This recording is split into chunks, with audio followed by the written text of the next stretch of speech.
Are we live? Are you sure? Yes. Absolutely sure? All right. Let us know how everything sounds in the chat because, well, Jez is streaming the show because I was having some tech issues with OBS. It was not cooperating, dropping frames all over the place, and, well, we had to deliver the show because, as we'll tell you in a few, Jez is going on vacation, but welcome to the show, Xbox 2. I am one of your hosts, Randall Thor 19, the man with the million. And with me, as always, Jez Corden, managing editor, Windows Central, hosting this podcast on his end with some amazing Armored Core 6 footage, I believe, because even though Starfield won the poll again and I had actually recorded new Starfield footage, Jez didn't have any Starfield footage available. No. So I apologize to the people who voted for it. Yeah, sorry about that. This has been chaotic because we were setting up a stream and Rand was like, "There's something wrong, dropping frames, whatever." So I had to stream, but I wasn't set up to stream. I didn't have any footage ready or anything. So a mad scramble to download the smallest file I had, which is Armored Core footage. But yeah, we're up and going now. It wasn't like it was just a couple frames. It was literally half the frames. It was literally 50% of the frames. And I'm like, that's a problem. I'm like, yeah, I can't go. I don't know what it is. I started my computer or whatever, and it was just like, no, dropping half the frames. The OBS is telling me like, and I'm like, I can't. I got to buy a new computer, unfortunately. Probably. Yes, you do. But I'm a broke boy, you know. Oh so yeah, right. Like one of those things. Like I need a new computer, but But anyways, totally broke. Thank you guys so much for being here on this wonderful Friday, September 15th. Another episode of the Xbox 2. I think this is like 283 or something like that. 282. Yeah, ever getting close to that 300. So yeah, I don't know. I mean, maybe we might have to do something special for 300 potentially or something. I don't know. Yeah, we should definitely do something special, but we got a few weeks to think about that one. But yeah, we finally made it. We're here, rock and roll and all that good stuff. Should we do some housekeeping? And then we've got a lot of topics this week. A lot. Well, okay. You need to let the people know what's going on with you. Oh, right, yeah. So next week, I am going on my first ever in my entire life foreign vacation to Where are you going? Iceland. First ever in my life. I've never been on a vacation abroad. I've traveled for work. Yeah, I'm going to Iceland. Who are you going with? Are you taking your girl? Taking your girlfriend with? Yeah. Are you proposing to her on this trip? Sounds. Is she not listening? Is she? No, she's not listening. But so you could tell us. It's a special. It's a special trip. It's a special trip. So when you come back, are you going to be Mr. and Mrs. Jez Corden? Not quite. I don't think, but we'll see what happens. We'll see what happens.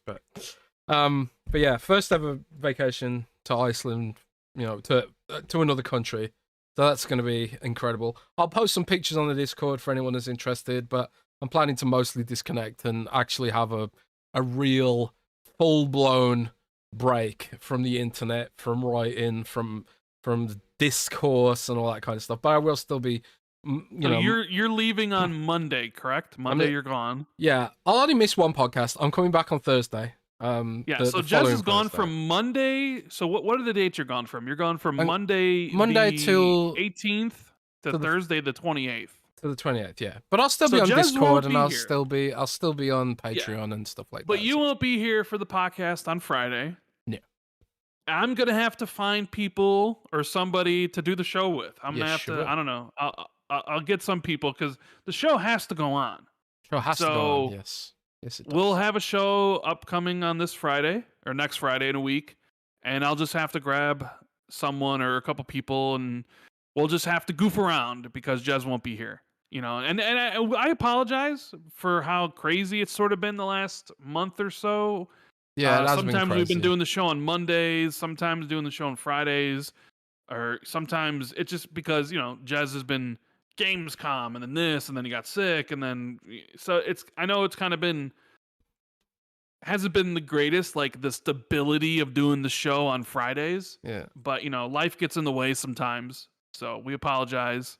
It's tough when it's a 2-man show, because like if it's a three-man show, then someone can just take a break 1 week or whatever. But when it's a 2-man show, like if one of us is out, then it kind of screws up the plans. But yeah, I didn't want to get sick after Gamescom. That really sucked. But after Iceland, things should stabilize for the the foreseeable future towards Christmas again. It's nearly that time of year again, Rand. I know. People are saying to invite Nick, special Nick, onto the show, but why would I want a Nintendo YouTuber on an Xbox podcast? Oh, you know what I mean? Why you gotta do Nick like that, bro? I'm just saying. It's the truth. I mean, go talk to Jesse or John over at Xbox Era. All Nick cares about is Nintendo games. He's like damn. salivating over Peach and Mario versus Donkey Kong and all the other games they showed off in the Nintendo Direct. But when he asked him what he's looking forward to Xbox, he's like, I don't want like any of their games. Wow. He's like, what do you like about Xbox? He's like, the ecosystem or whatever. Some I mean, it's not lame because the ecosystem is pretty good, but it's like, hey, you looking forward to any of the games coming to Xbox? And he's just like, no. But every single game Nintendo puts out with Mario in the title, which is almost literally every single game, he's like, pre-ordered, gotta get the amiibo, gotta get the special edition Switch and stuff, you know what I mean? Oh man. Is that how it is, eh? Is that how it is? People were saying, but you were in the Spawncast. I was in the Spawncast when they want to talk about Xbox. You know, I'm just saying, Nick is great. But it's a little too early for him. So people are saying, don't invite Gaz. And it's like, what's wrong with Gaz? People are saying, don't invite Cognito. What's wrong with Lord Cognito? What is going on here? What is up? I mean, jeez. People want variety.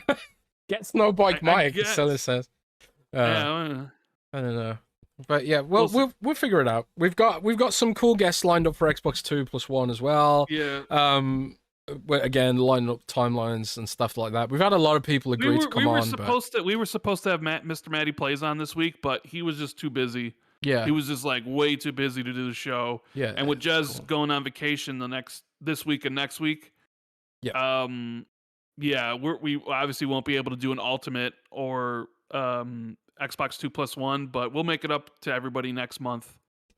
We'll try to get we'll try to get 2 guests next month. Yeah, we'll go hard in October. But yeah, that's the podcast update, I guess, if you want to call it that. There's a lot. I mean, how else? Everything. I mean, how you feeling? I know you were sick. Is everything good? You feeling a lot better? Yeah, I'm 100% back to normal. I know some people who get COVID, they end up with like long COVID or whatever. But I seem to have avoided that, thankfully. So no long COVID for Jez.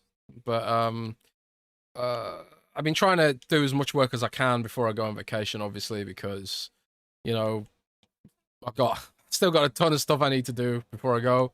So it has been a bit full on recently, but no big deal. That's the job. That's the job at the end of the day. I know how much you love it when I talk about books. Oh, no. But one of my favorite YouTubers, oh no, BookTube, is in the chat. Mr. Mike's Book Reviews, wow, BookTube, who just crossed 100,000, which is congrats. a huge milestone. So, congrats to you, Mike. This is one of the guys that I found when we talked about. I know this is a video game podcast, but I like my books. Where I stopped reading for, 15, 16 years. And when I decided to get back into it because of the Wheel Time show, it's obviously my favorite show, clearly. Or not my favorite show, my favorite series. Really? Favorite series. The show is kind of, right? I was kind of looking for recommendations about what to read. And one of the channels that came up was Mike's. And so I've been watching his content for what seems like 2 years now. And he just hit it 100K. And I'm almost at 100K. I think I'm 99.3. So got to give him a big shout out for, hitting that milestone. And I'll be there soon enough. But, yeah, congrats, Mike. And thank you for all the recommendations, because I usually, if you enjoy it, I pretty much check it out. And for the most part, we fall in line with what we enjoy when we read science fiction, fantasy, thrillers and stuff. So. Aren't you reading Gary Whitta's new book at the moment? Yeah. I started reading Gundog. I finished Mr. Mercedes, book one of the Bill Hodges trilogy from Stephen King, because I got Holly, and I wanted to like, well, I'm one of those persons that needs the backstory of everything. Like, I can't just read Holly. I got to read the whole thing she's in. So I got to read like the original trilogy, the that she starts in, and then The Outsider. So I was like, all right, let me start this, and I finished it, and I like to like switch things up. So I was like, let me read this sci-fi book by Gary Whitta, Gundog, and it's very Gundosh. YA. It's very YA. It's very fast. Like I think it's 290 pages, and I'm already at like 200 in. I could you can tell he's a movie screenwriter because when I'm reading this, I'm like, I could see this being a movie. The way it's sort of written, I don't know. It's okay. It's not great. It's okay. I mean, it's good, but it's not like fantastic. But it's just super fast, at least for me. But anyways, You like uh, lots of exposition or description or what? no, it's just when you read a lot of post-apocalyptic dystopian stuff, it's like it's a girl but like there's two guys and one guy she sort of likes and one guy likes her but she doesn't really like him. So I'm reading and I'm like, okay, this is just kind of like Hunger Games set up in that way, and she's like super smart and also like she's got it's at least an interesting read because it's science fiction and there's an alien race that conquered Earth and stuff. It's just some of the tropes that Gary uses in this one. I kind of just like I roll my eyes at a little bit, you know. Fair enough. Either way, I don't enough read about the book books. talk. I know. Well, no, you do. The World of Warcraft books. Oh yeah, World of Warcraft books, but you got to read them because you don't know what's going on in the story Yeah. otherwise. Anyways, They don't put that stuff in the game. That'd be ridiculous. Let us get into some of the shout outs we have to do. Yeah, For we got shout-outs. for the Patreon peeps. So we got some shout outs here. If you want to join the Patreon, patreon.com/XB2. Get you a whole bunch of exclusives. Make sure you drop your questions in the question and answer thread. We'll be reading those at the end of the day, or end of the podcast, rather. We have Peter B, Saucy Mods, James Wiseau, Tricks are for Trey, The Grandest of Bip, Chris Parnese, Diverka, Hey Blinken, Battered Haddock, Army Dude 52C, Ryan Kipple, Foreign Object, Mythic Marty, Ronic Donkey 99, Mockazilla, Randall Thor 19, Silas, Eric Gregory, Elijah Vasquez, Phil Spencer, and Jim Ryan in the Octagon. What? Did you? Okay, fair enough. James Moore, Fantasticals, Halo is the franchise player, Katriox, Bright Tundra 1, Justin Duel, Frank Mariano, P.B. Roking, Asa T, and Madison. Untidy Tim, Grizzly Mofo, OG, Governor Grimm, DZ Huffin, Wagerman Achievement, The Scarecrow 121, Darren Tropy, Prof. JJJ, Butterball 8, Ghostface Killer, and Wolf King KPZ. Thank you guys so much for supporting us on the show. And we will have an ad read a little bit later on here for Valari, right, Jez? So links in the description if you want to check out their pillows, 15% off, and we'll read that a little bit later in the show. Yes, Valari Gaming Pillows. They actually sent me the Xbox 2 branded version. They did, yeah. So I'll talk about that a little bit later on. But yeah, so rock and roll, a lot of stuff happened this week. It did. It was sort of like it was a low key kind of week for official news, or like at least in the Xbox world. I mean, there was rumors about State of Play and then Nintendo event from Jeff Grubb, and then other people were teasing State of Play and stuff. And sure enough, they both emerged on the same day, which is kind of wild. And then Unity decided to shit the bed, which we're going to talk about in depth a little bit later. And there was a bunch of other smaller news stories from around the industry, a lot of layoffs and turmoil and upheaval and chaos, and goddamn, it has been quite a grainy week for news, and we're gonna get into all that shit in a bit. Yeah, we got a couple super chats here. We got a first one here from Ryan, who says, Jez, do you think World of Warcraft or the World of Warcraft subscription will be a part of Game Pass PC when the ABK deal is finalized? What do you think? You've talked about this quite a bit. I know where you fall on this one. I personally don't think it will. And the reason for that is, like, there are other subscription services that Microsoft owns that aren't part of Game Pass. That being said, I think they could do some kind of perk or some kind of trial period with it, as like a value add kind of thing. So, for example, I think it was last week, Microsoft announced that with Xbox Game Pass Ultimate, you now get 3 months of Minecraft Realms.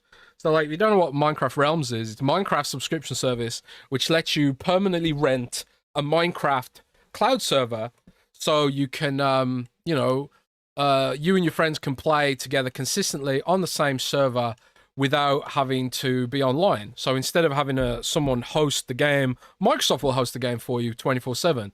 And of course, that costs, server runtime. So Microsoft charges a little fee for that. And but now you can get 3 months of that with Xbox Game Pass Ultimate. See, and that should be a hint for you about what they're going to do with World of Warcraft. They'll probably do like, you get 3 months. You get 3 months with Xbox Game Pass Ultimate or something like that. But these business models are long established. They're set up in a very specific certain way, and I don't think like the business model of World of Warcraft works without having a separate subscription service. I think that's just the reality of it. But who knows? You never know for sure with some of this stuff. But that's just my personal expectation with that. What is going on with the ABK deal, Jez? Is there anything happening? I know. Like the other day, there was some things that were kind of posted in favor of the deal. For the FTC versus Microsoft sort of thing. Like yeah. So an amicus brief. I don't really fully understand exactly. Neither do I. I don't know what an amicus brief is either. But yeah, I don't know either. But basically, from what I understand is that as part of the appeal, the sort of like they listen to opinions from around the industry that it concerns, from competitors potentially and other sources, and basically like there was like 9 different companies that came out in companies and entities, I should say, that came out in support of this deal. One of them, some of them were union aligned sort of entities, because obviously unions stand to benefit from this deal because Microsoft is, for whatever reason, very pro-union right now. And personally, I think that's more to do with the fact that they it's kind of like the enemy of my enemy is my friend, right? I don't think Microsoft really likes unions, but right now they're kind of thinking like, okay, well, if the unions can help us get this through, we'll play nice for now. That's my personal opinion. Don't know how true that is, but historically, corporations and unions aren't friends. That's just the way things are. So of course the unions are trying to rush this, trying to get this through, because Microsoft's been one of the only big corporations who hasn't really gone after unions as aggressively as Amazon or Google has, for example. And so they stand to benefit, because if Microsoft is like kind of pro-union, then potentially these unions can get more subscribers for their membership base and stuff like that, because they are businesses too at the end of the day, but they're businesses that act in the best interest of workers generally. So they are generally seen as a good thing if you are an employee. You're a millionaire, not so much. So basically, it was just like a bunch of companies and a bunch of people or organizations that support the deal. Like developers, there was some indie developers that came out and supported it, and all the different sort of things, because we're still waiting. I mean, it's kind of died off. We don't know. I think, what is it? Is it tomorrow that the breakup fee goes up $1 billion or something? Something like that. Yeah. So it seems like maybe next month it's either like next month to be over. Like you'll find out if essentially the CMA is going to block it again, or if they'll let it go through. Although I did see an update that the European Union, they don't need it to be refiled again. Yeah. So that's kind of, that was a positive. Yeah. Yeah. So we'll just and also wait and see. the last little update on it is some big hedge fund anonymously bought 6,000 shares in Activision today. So that's like a hint that there's more faith in the deal from investors. That could be very wrong though. It could have been like I don't know, a very misplaced bet, because there's no guarantee that the CMA will actually do their job properly because they're a British institution, and as I've long talked about, British institutions don't function very well in this country. Generally speaking these days. So remains to be seen what happens with ABK. I just want it over like everyone else. That's the small update on it. We'll just have to wait and see. Yeah. But we have Silas here in the super chat who says, "Will there be a community meltdown if Starfield isn't nominated for Game of the Year? I've got Baldur's Gate 3 and Zelda as locks. Indie slot is Sea of Stars. The Sony spot for Spider-Man 2. What else?" I mean, judging from the reaction when Forza Horizon 5 didn't get nominated in 2021, granted, the field in 2021 wasn't very strong, which is why a lot of people thought Forza Horizon 5, if ever there was a chance for a racing game to get nominated, it was that year with that game. Unfortunately, it didn't get nominated because at the end of the day, I don't really think the people who vote for it really think of, like, Forza Horizon can be amazing, and Forza Motorsport can be fantastic, and Gran Turismo and all the racing games out there can be really good. But when you're picking your games of the year, they don't really enter into your brain, at least for the people that do like the Keighley stuff, like the game of the year. I know IGN voted for Forza Horizon as their game of the year, but I don't think people, like, racing games don't enter into that, right? So Forza didn't make it, and a lot of people are upset because it was one of the highest rated games of that year. And now you have this year, 2023, going down as one of the best years in gaming. A lot of high-profile releases, also getting high critical reception, right? And here's Starfield coming out. And, well, I don't know if you've been paying attention, Jez, but the Metacritic been slowly dropping, it seems, every single week. It has been, yes. The websites that didn't get review copies finally published their reviews, and shocker, they're not very good, right? Metro posted their review. They didn't get a review copy. They were like, we didn't get one. It's like, well, because you suck, Metro. They gave the game a 6 out of 10 or 3 out of 5. Of course, the whole 5-star thing to Metacritic's 100-point thing doesn't really translate well, but no, it doesn't. They gave it a 3 out of 5, so that's a 60. And here comes Eurogamer. Not soon after, they're the ones who started the whole thing about, hey, we didn't get a review copy. And then they got one like immediately after. They reviewed the game, gave the game 3.5, so there's another 60. The Jimquisition came in with that 4 out of 10 review. I think that dropped the score a whole point. So, if you look on OpenCritic, the game's at an 86. But on Metacritic, for the Xbox version, it is like an 83 now. And the PC version, I believe, is still at an 87. Because they split it off, right? The people who... Although, it's interesting. IGN review, it's 7 out of 10. That the guy only played it on PC. He submitted it for both. You think that's fair? If you review the game, he reviewed it on PC. Didn't play it on the Xbox Series X, but submitted it for both. So IGN's review for Starfield is in the PC category as well as the Xbox category. Should that be a thing? I don't know. I want it on both. Then why can't I get it on both? Because you're not IGN. That's why. I'm gonna bitch. You should email Metacritic and be like, well, wait a minute. Why can't mine be on both? I'm gonna do that. Because they told me I can only review one version. Yeah, but guess what? You're not IGN. And even though IGN only reviewed it on PC, it's on the Xbox One and the PC one. Damn. So they bend over backward. You should email, though, just to see what they say. Either way, it's funny because my original prediction to you, and when we were playing the game for review, I was like, I think it's going to get an 83. 82, 83. From critics. Like, I ended up giving it a 9. I really enjoyed it. It has some issues. But I ended up being right all this time later. So, but the question being, will there be a community meltdown if Starfield isn't nominated? Yeah, probably. I'm sure there'll be Xbox fans who will be pissed off. For sure. I mean, if they were for Forza Horizon, I would imagine the same for Starfield, because feelings for Starfield, people feel very deeply for that game. The ones that really do enjoy it, that love it, that think it's something special.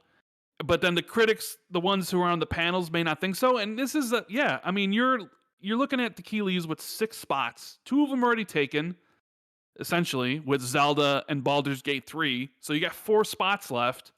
Now, if you think they're going to do an indie game, Sea of Stars, highly rated, 92 meta. Okay. Spider-Man 2 previews dropped today. It was at the Sony State of Play yesterday. Looks incredible, as you would expect. And I don't know, Insomniac's just really showing up everybody else, aren't they, Des? Everybody else is taking years and years to make games, and they're just dropping games like every other year, like it's no problem during a pandemic. Like, we dropped Spider-Man 2018, and then 2 years later, we got a Spider-Man Miles Morales game. Also, we did Spider-Man Remastered, and then 2 years late, and then a year later, we did Ratchet and Clank, and then 2 years later, we dropped Spider-Man 2, and then probably 2 years later, we're dropping Wolverine. Is there any other studio that has that sort of pipeline that is dropping all those games in all that time frame? No. Like, they're literally carrying Sony on their back right now. It's true. They're carrying Sony on their back. Very much like Bethesda is carrying Xbox on their back. We'd say in previous years, we've said Obsidian carried it on their back, and then Playground carried it on the back. But yeah, I mean, they are knocking it out of the park. Insomniac, no doubt about it. You know, they know their tools very well, and what they've been doing. And you wanna hope that some of Microsoft studios hopefully can get that into that same kind of flow as well down the line. But yeah, Insomniac's awesome. There's no doubt about it. And there's probably another universe where Insomniac's, you know, working with Microsoft instead after Sunset Overdrive. Or still multi-platform, but yeah. Yeah, right? maybe. But so who would be nominated? Well, if you got Zelda and you got Baldur's Gate, and let's just throw in Sea of Stars as the indie, even though Baldur's Gate's indie, let's just say Sea of Stars gets that coveted indie spot. You got 3 spots left. I think Spider-Man 2 is going to get in, so that's 4. So you got 4 spots. You got 4, and you got 2 spots left. I mean, Hogwarts Legacy, Resident Evil 4, Diablo 4, Final Fantasy 16, Starfield, Alan Wake 2 coming up, Street Fighter 6 probably not going to make it, Mortal Kombat 1 neither. So there's a lot of games for not that many spots. Star Wars Jedi Survivor, right? So there is a distinct possibility that Starfield doesn't get in. But then again, just because its Metascore on Xbox is an 83 doesn't negate that, because Death Stranding's like an 82, and that was nominated for Game of the Year. Everybody talks about Ghost of Tsushima as this game of the generation when it came out in 2020, but people forget when Ghost of Tsushima came out, that was also an 83. But people don't remember that. People just think, oh my god, Ghost of Tsushima was so incredible, it was amazing, it was game of the gen. And it didn't review as well as some of the other PlayStation games. So I don't think the score is going to hurt it. I think the limited spots will. Yeah. It has a better chance if like Sea of Stars doesn't get in, and then like Baldur's Gate is like the de facto indie nom, which is probably going to win. So the more spots, the better. But yeah, it could miss out. It could. We have Face 23 BKNY saying, what mode are you going to play Spider-Man 2 on, Rand? 30, 40, 60, or 120? VR mode, all have ray tracing. Insomniacs is carrying PlayStation on their back. I mean, I'll either play it on the 60 or the 120. I'll probably play it in the 60 mode. That's the one I'll probably be playing on. I'll test it out in 120. 30, absolutely not. 30, like, it was weird because I was playing the Crew Motorfest on the Xbox Series X, and that's the 60 frames. And then I immediately went to play Starfield, and it was 30, and I was just like, oh. It was like, oh god, 60 to 30 is just, you know. And even I talked in my review how the 30 wasn't bad in Starfield, but man, going from 60 to 30 is jarring, dude. It's so jarring. Yeah, you know, it's Starfield's kind of helped me actually get over my distaste of 30 frames, because I'm playing another game at 30 frames right now, right after playing Starfield. Oh, what are you playing? What do you got? I've been playing Cyberpunk for Cyberpunk. The The expansion. 2.0 update. Yeah, the Yeah. 2.0 update. Can't You talk can't about the really talk expansion. about it, though. No, Yeah. I can't talk about the expansion, but I can talk about the 2.0 update because there was a preview embargo for that lifted today. So I've been playing that at 30 frames with the ray tracing turned on and just soaking it all in, baby. You playing Because on PC, playing on Xbox? I'm playing on Series X. Okay. So Okay. with the ray tracing turned on, it makes it 30 frames a second, which, you know, might have bothered me more if I wasn't coming straight in from Starfield. So like I'm kind of used to it now, and I'm kind of okay with it. And it's kind of like when it's raining and there's just reflections on everything and the more dynamic lighting. Back. Filmic, man. Back. Filmic, baby. Yeah. Like I'll play Overwatch at 120 frames a second on my Xbox, but you know, playing Cyberpunk at 30 with all the bells and whistles on it, like I'm completely fine and dandy with that. But I think like what's really cool with what Spider-Man's doing is like they're offering a 40 FPS mode, aren't they? If I read correctly. Yeah, 30, 40, 60, 120. All the modes have ray tracing. I love think, that. I love that they're offering at least 30, 40, and 60 all have ray tracing. Yeah, I love the 40 frames a second because one thing I often do on my Asus ROG Ally, I often put it down to 40 because it feels a lot. It feels, even though it's only 10 frames, it feels like definitively smoother than 30. Like. For some reason, but it's not as I don't know, juddery as 30, but it's not as intensive as 60. So it feels like a pretty good compromise, especially if you've got like a display with very refresh rate or whatever. If the game, you know, is choppy in places, you know, and the Asus ROG Ally indeed does have variable refresh rate display, which the new Lenovo does not actually, which I was surprised to discover. So that's one advantage Asus has over the new Lenovo Legion Go, whatever it's called. But yeah, options are great at the end of the day, and I wish more devs would do that, do those kind of options, and not just go between 30 and 60. Like give us something in between if people have the hardware for it. I don't know. Make sure you guys do us a huge favor. Make sure you hit that like button if you haven't already, if you're enjoying the show, and please subscribe. If you're new, or if you just haven't, it's free. Just reach down at the very bottom of the screen, click the subscribe button. Doesn't cost anything. Help me get to 100K really soon, and then we'll celebrate, be on camera, all that stuff. Eventually, I have to get a new PC, get a new camera. I gotta spend a lot of money, so I'm a broke boy though. You gotta get a new PC, bro. Not a YouTube millionaire like Jez, you know. What?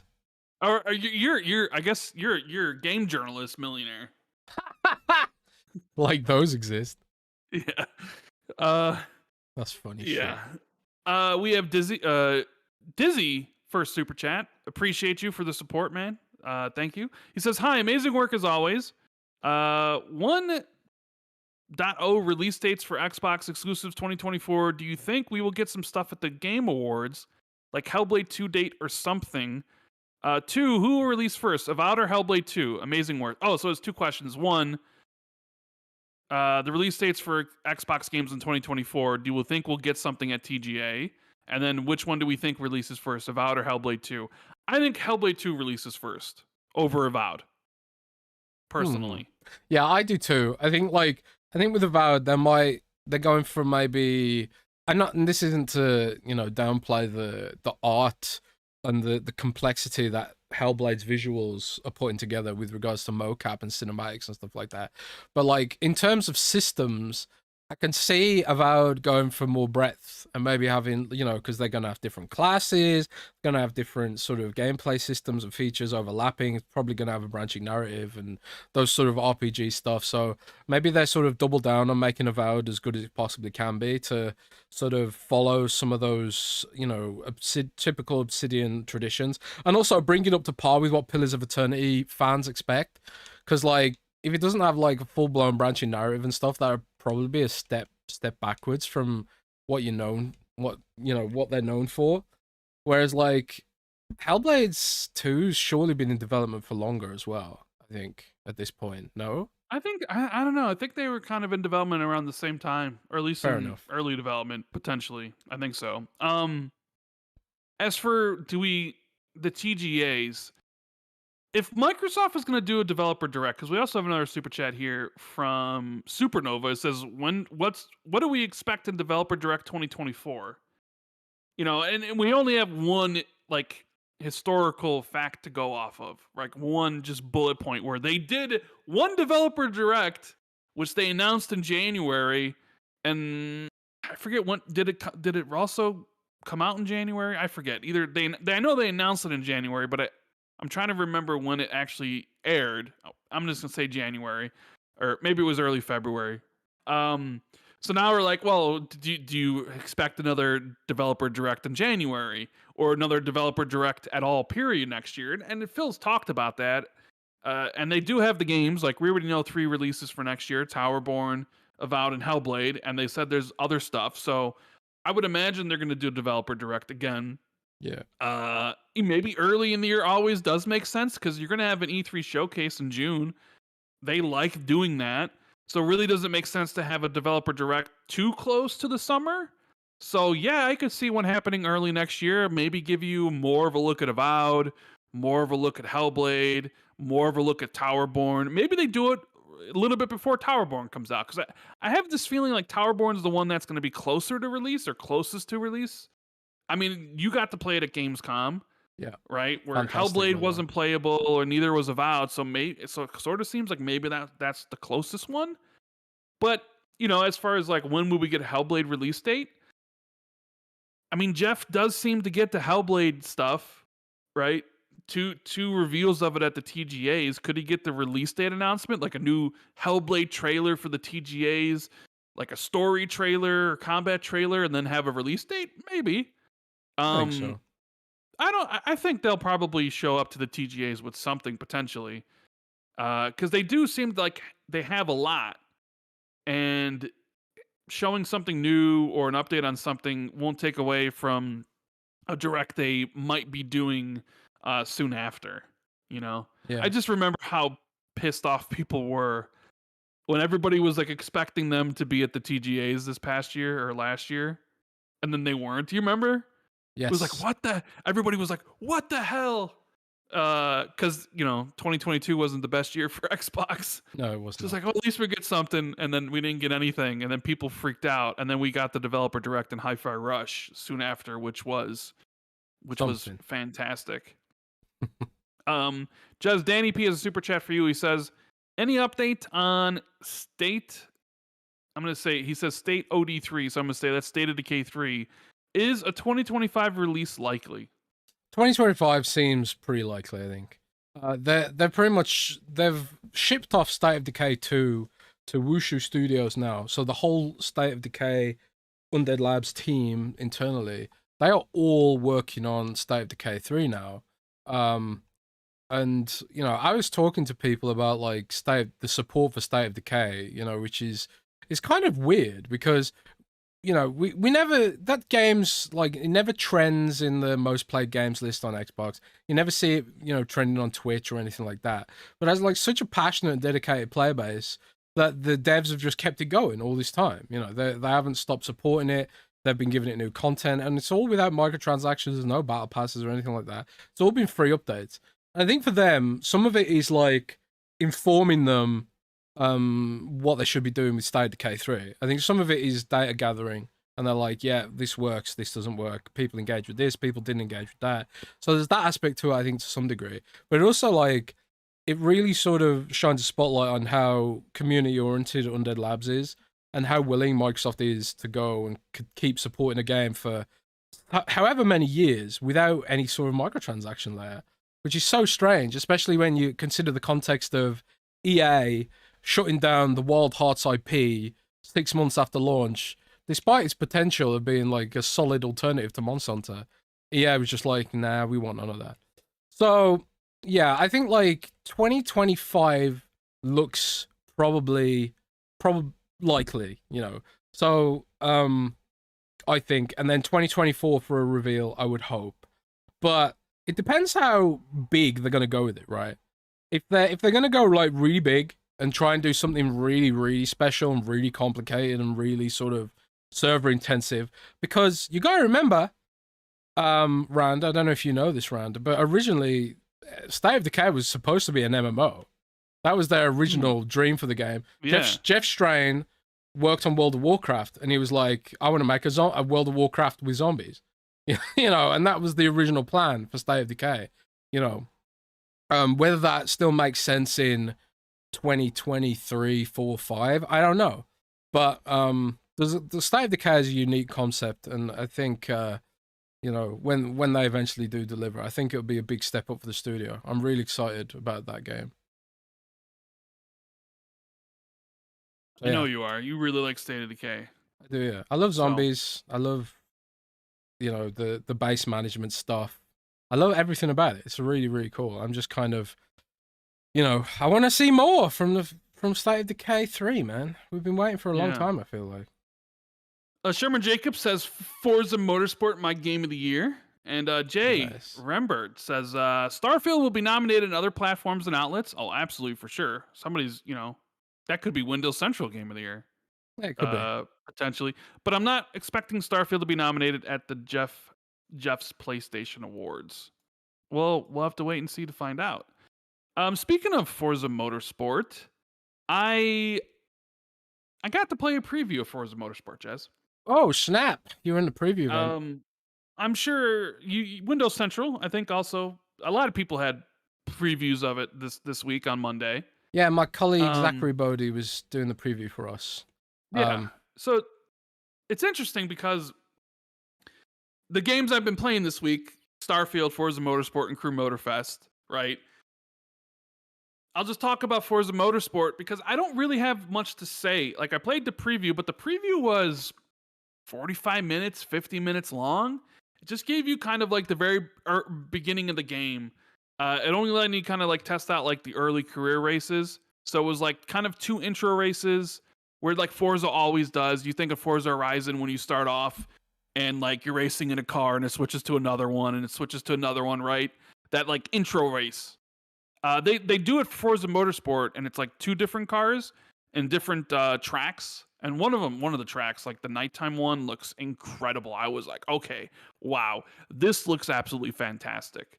And then you sort of get into a couple other races and a couple other maps during the day, and you pick a car, you race.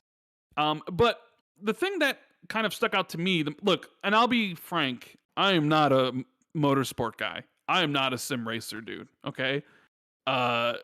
So I am an arcade racer through and through. Give me Forza Horizon, give me the Crew Motorfest, give me like the Need for Speed stuff. Sim racers are not something I'll be playing very much of, and I don't know how much I'll be playing Forza Motorsport because it's just not something I really enjoy that much. So like when I was playing it, I was like, okay, what would speak to me as someone who doesn't like the sim aspect of Forza Motorsport? Like what would keep me want to play this? And they have the career set up in this interesting way where it's kind of like a CarPG. CarPG? A CarPG, like Forza Horizon. Is that a new term? That's the kind of the term they're using, right? I've never heard that before, but I like it.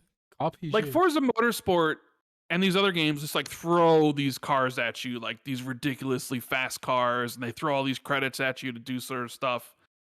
And Forza Motorsport, at least for the career mode, because that was the only thing I had access to, it was like, no, you get this one car and you race it and you level up and you earn XP, and it kind of judges how well you do segments. Like if you crashed into people, if you like how fast you did it, you get XP based on how well you're doing in the race. And as you level up your car, you unlock like upgrades for it, like better exhaust, better tires and stuff. It's not like Forza where like you're racing in this one car, then all of a sudden you get gifted a Bugatti, and now you're just doing all the races with the Bugatti. It seems like the career is going to be more focused, where like you kind of learn to love the car and you work your way, like getting it better, and then you're moving up the ranks. So that might be something that appeals more to me, rather than just like I want to race, because I don't particularly enjoy the racing in sim racers, whether it's Gran Turismo or whether it's Forza Motorsport. And it's really hard to get a grasp on what the game's going to be like and all the things that it's going to offer in just 45 minutes. Because that was it. It was like 45 minutes. So I was like, all right, I'll wait to see what the full game offers whenever I do get my hands on it. So, if you want a really in-depth take on Forza Motorsport, there's a lot of YouTube channels that do the stuff for a living. I would go to them, or just wait to see what I have to say when the full game comes out. But even still, Horizon's my jam. Do you think And Motorsport could convert you? no, I doubt it. No. I doubt it. No, because the other game I've been playing this week, I'm going to give Crew Motorsport a go. is the Crew Motorfest. Okay, Ubisoft gave me a code, Nice. and I was kind of I didn't really want to check it out, to be honest with you, because I played Crew 2 and I didn't enjoy it. Right? It seemed like it wanted to. That was the one where they was like, you're on a cross country journey in the U.S. Right? The whole United States of America was in the game. It just kind of seemed like, oh, we need to make an arcade racer, but it really didn't have an identity. And they were using these things to upgrade your cars at like loot boxes back then, where it was like, you got an exhaust, but it's like exhaust has a number. It was like exhaust with 686 and then a core with 700. So you get these like little, I don't even know what you call them, like little upgrade parts for your vehicle, but they were just, it wasn't, it's different from like Forza Motorsport where you're buying different pieces and each do different things. This one's just like, this exhaust is rated 730 and this tire is rated 720, and like all you are doing is just putting in the one that's the highest. You know what I mean? Yeah. And they did that, and like racing wasn't fun, so I didn't play it for long. So I was like, all right, Crew Motorfest is out. Let me check this out. And boy, was I wrong. I was so wrong, Jez, because the Crew Motorfest is fantastic. Absolutely fantastic. They have copied Forza Horizon, right? Where it's like, hey, Ubisoft's looking over at Playground. He's like, hey, can I copy your homework? And Playground's like, all right, here it is, but don't make it too obvious. You know the meme, right? Yeah. And they just straight up copy the whole thing. Like, it is heavily copied from the Forza Horizon formula, except the Crew, they do some twists on it. In fact, some of the stuff they're doing in the Crew Motorfest, I like better than the things they're doing in Forza Horizon. Oh, well, like honestly. What are these twists? So the things that the Crew does that I like quite a bit is like the main throughput of what you're doing is these things called the playlists, right? Forza Horizon, you kind of pick the races you want to do. Like you'll be like, all right, I want to do some more ground. I want to do more street races. I want to do some off-road races. I want to do some of these things and some of that. And you pick the car you want to go with. And you could always pick the same car if you want. What the Crew does is it has these playlists, and they're kind of steeped in one specific category of racing with a specific set of cars. So you have like the American muscle car, where it's all like Ford Mustangs, or you have the 911 Legacy, where it's all sort of Porsche cars, or you have an off-road playlist of like 10 races with different off-road vehicles like buggies and motorcycles, and then you'll have the air and sea playlist, which is stuff with the planes and the boats, right? Or the Japanese kind of playlist where it's the Japanese souped up cars, but they like change the visuals too. Like when you're doing the Japanese playlist, like all the races are set at night and there's neon lights everywhere, and they kind of put a lot of Japanese like things all around the map, like the little dragons and stuff that light up. So like when you're playing the playlist, it's really cool because each one of the races gives you a different car to experience. And it's set up in that way where it's like I'm not always doing the same thing I might be doing in Forza Horizon. You're always getting something new because there's many different playlists that the Crew offers. So I really, really enjoy that aspect. Now, the one downside to it is that it doesn't race as well as Forza Horizon. Like Forza Horizon is the king when it comes to how it feels, how the cars handle, the handling, the drifting, all that sort of stuff. It feels natural. It's just really good. The Crew, they should have copied that because it doesn't feel as good, right? It's on a step lower, maybe 2 steps lower. So it took a little bit to get into how the cars handle and perform in the Crew Motorfest, honestly. But when you talk about the playlist and the things and all the different things it's doing, and then the open world itself, Jez. So Forza Horizon 5 was set in Mexico. Forza Horizon 4 was set in the UK. Forza Horizon 3 was set in Australia. All amazing looking games. This one was set in Hawaii. One of the islands of Hawaii. And it's absolutely beautiful, right? Absolutely beautiful. So because is it like, does it benefit from the fact that it's like in a single location rather than trying to be? I think so, because they do have the areas where it's like heavy forestation, so you're racing through jungles in certain aspects, and then lower in the island there's like the more industrial parts, right? Other part there's like the city, so it sort of has that aspect like the other Forza Horizons do, where like you might have a desert here, you might have fields over here, like different sort of biomes to race through, and it's I think it feels more natural in this one because it's just like one island of Hawaii, and you're just racing through it, and everything's set up. I don't know, like the crew really surprised me with how fun it was and how great it looked, and how fun I was having. All the different playlists, you know, it's like, hey, I'm gonna do these 7 races in a bunch of different Porsches or these bunch of different Lamborghinis and stuff. I will say, the game loves to talk to you. Your AI talks to you all the time, and it has a personality. Each one of these playlists has somebody talking to you all the time. It is cringe, dude. Like, I don't know Forza what does it that is. as well, though, doesn't it? Forza does it as well, and it's also not very good. Like, I would recommend turning it off, and I would definitely recommend turning it off here in the crew, because I'm pretty sure you can, because it's just awful dialogue. Like, it wasn't just enough to like, I want to race in some cool ass cars on a cool ass island and just have a good time. They just know they had to hire somebody to tell you about whatever story's going on, and it's just awful. It, like, seriously, like, your brain's rotting listening to like the dialogue that they're trying to go through. But yeah, bro, like, I was like shocked.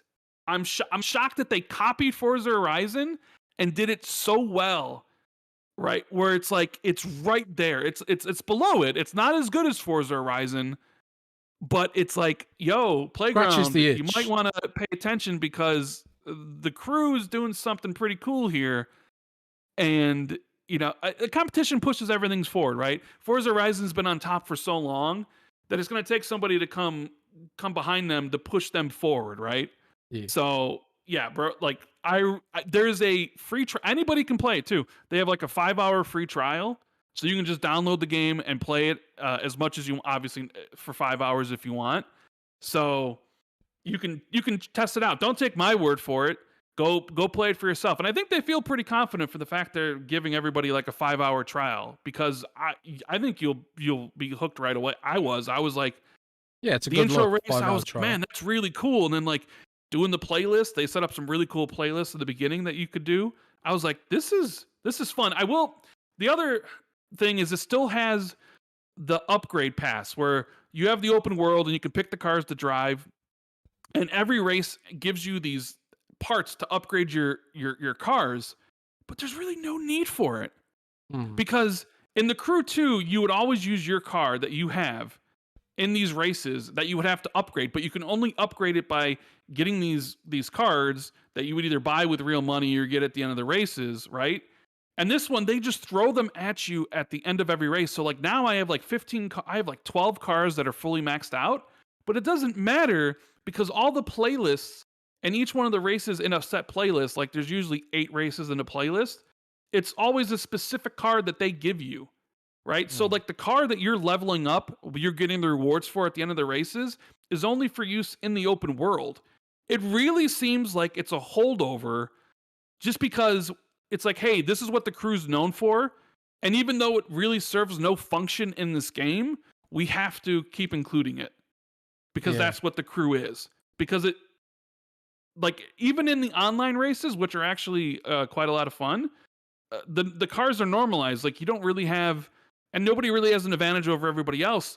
So it seems like the upgrade stuff that they keep on throwing at you is sort of meaningless. I don't know. Man, It's a weird decision. Ubisoft kind of always does this across a lot of its games. I kind of felt like that in, like, in other Ubisoft games where they add upgrades for the sake of it, and then it just kind of feels useless. I kind of felt like that with Assassin's Creed's loot system from Origins onwards for a bit, and it just kind of felt tacked on and mathematical. And I think like a lot of gamers like who min max and stuff, and they put these systems into games where it's like, yeah, okay, there's loot, but it's all mathematical and everything scales and nothing really matters. I feel like there's a growing backlash against that because Diablo 4 did that as well. And it kind of made loot feel pointless. The fact that like everything just scales against your power and stuff. But anyway, so it's a slight tangent there, probably part of a wider discussion about how loot should work in games. But it sounds like it's pretty cool though, and competition, you know, for Forza is a good thing. Force them to innovate. I'm not even sure it's going to be competition for Forza because I don't really think a lot of people are going to be playing it. Right, a lot of people have been turned off on the franchise. It really hasn't been good. The previous 2 games were critically maligned. I think they're both in the 60s on Metacritic. So nobody's expecting much from the Crew Motorsport. But the fact that like they've turned it around this much, I mean, it's only going to be competition for Motorsport if people decide to play the Crew over Forza. And I don't really think that's going to happen. What I will say is like, hey, if you're on PlayStation and you don't, because on PlayStation you don't have Forza Horizon to play. You don't have a really great open world arcade racer, but now you do. So if you're, you know, a PlayStation only fan, right, as Colt would say, only fan. Yeah, he calls them the PlayStation only fans. You know, check out the Crew Motorfest because basically you have Forza Horizon on your PlayStation now, and for any of you who, you know, love Forza Horizon but haven't played it in a while because you've done all the races and all the content, check out the Crew Motorfest because I think you'll like it. I did. That's cool. So I know you've been playing more You got any more thoughts on Starfield, Jez? Nothing new. I think like the more I play it, the more I love it, kind of thing. You know, I keep finding new stuff, and I kind of feel like a lot of people are discovering that about the game. Is and Todd Howard himself said it best. The more you put into it, the more rewarding it feels because there's just so much stuff I keep discovering, and then you share it online, and people are like, "Oh my god, I never saw that." You know, creativity in the shipbuilding stuff is also really addictive. I was really addicted to the base building in Fallout as well, so that's kind of my thing, man. But one thing that's encouraging me about Starfield is like they've started talking about upgrading the game, adding quality of life features and that kind of stuff now. They're sort of So what are the updates coming? Because they talked about a hot fix coming, but they also mentioned like one of the first updates for the game are going to have a certain most requested features, and you know what they were? So yeah, like one thing they're going to add first is an eat button. So like instead of having when you find food out in the wild, you can just eat it. Am I the only person who didn't even bother picking up food? I just had med packs, trauma packs, and emergency kits.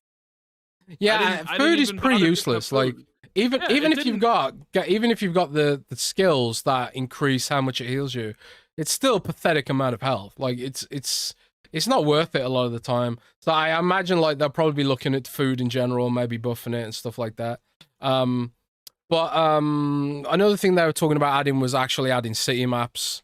I think they've heard that criticism loud and clear.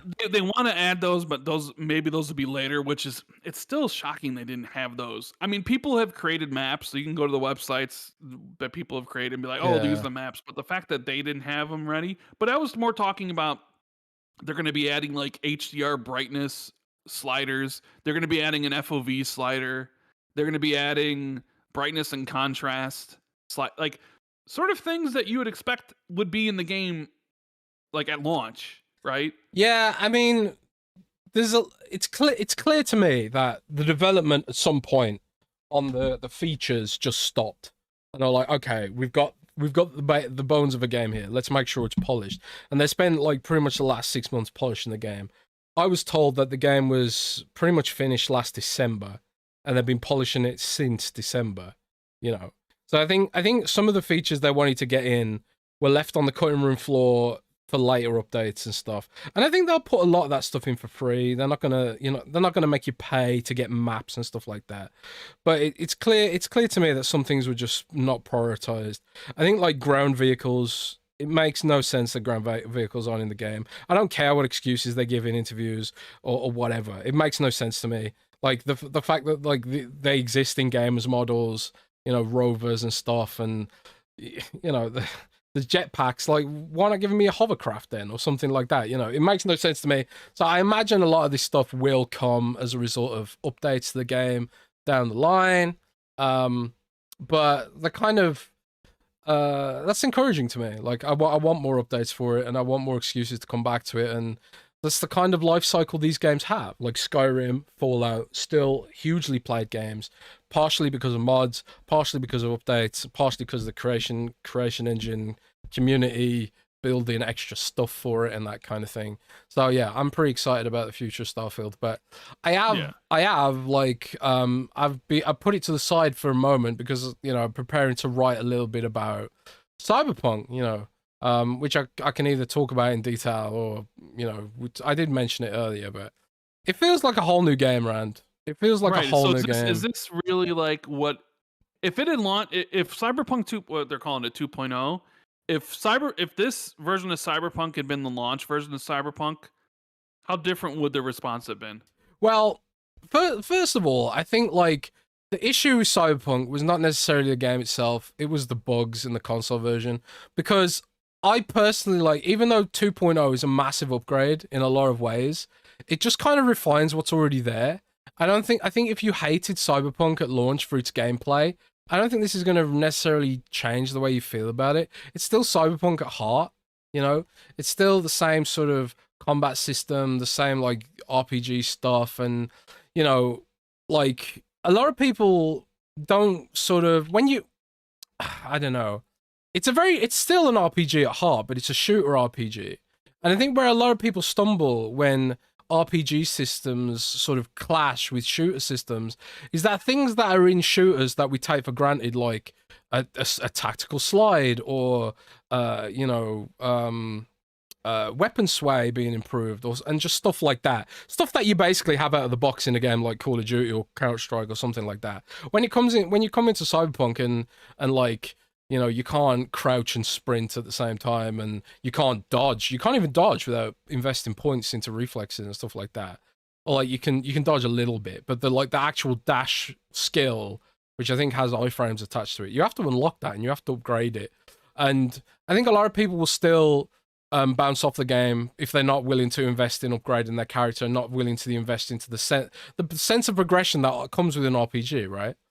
But it is just so much of a better game overall, I think, and a lot the sort of the iterative nature of some of the systems they've improved and upgraded is stuff that I wish had shipped with the game. Like, they added transmog in a patch before, but I wish that had shipped with the game because some of the armor sets, they just don't match and they look silly. So like it's way better if you can build like the way your character looks separately from what armor you're using. Obviously that wasn't in the game for launch, and that's not part of 2.0, but it's new to me because I hadn't played the game since they added that. So if you haven't played the game from launch, there's just so many little upgrades and improvements and stuff like that. The world feels a little bit more interactive, a little bit more alive. Gangs interact with each other now and fight over turf and stuff like that.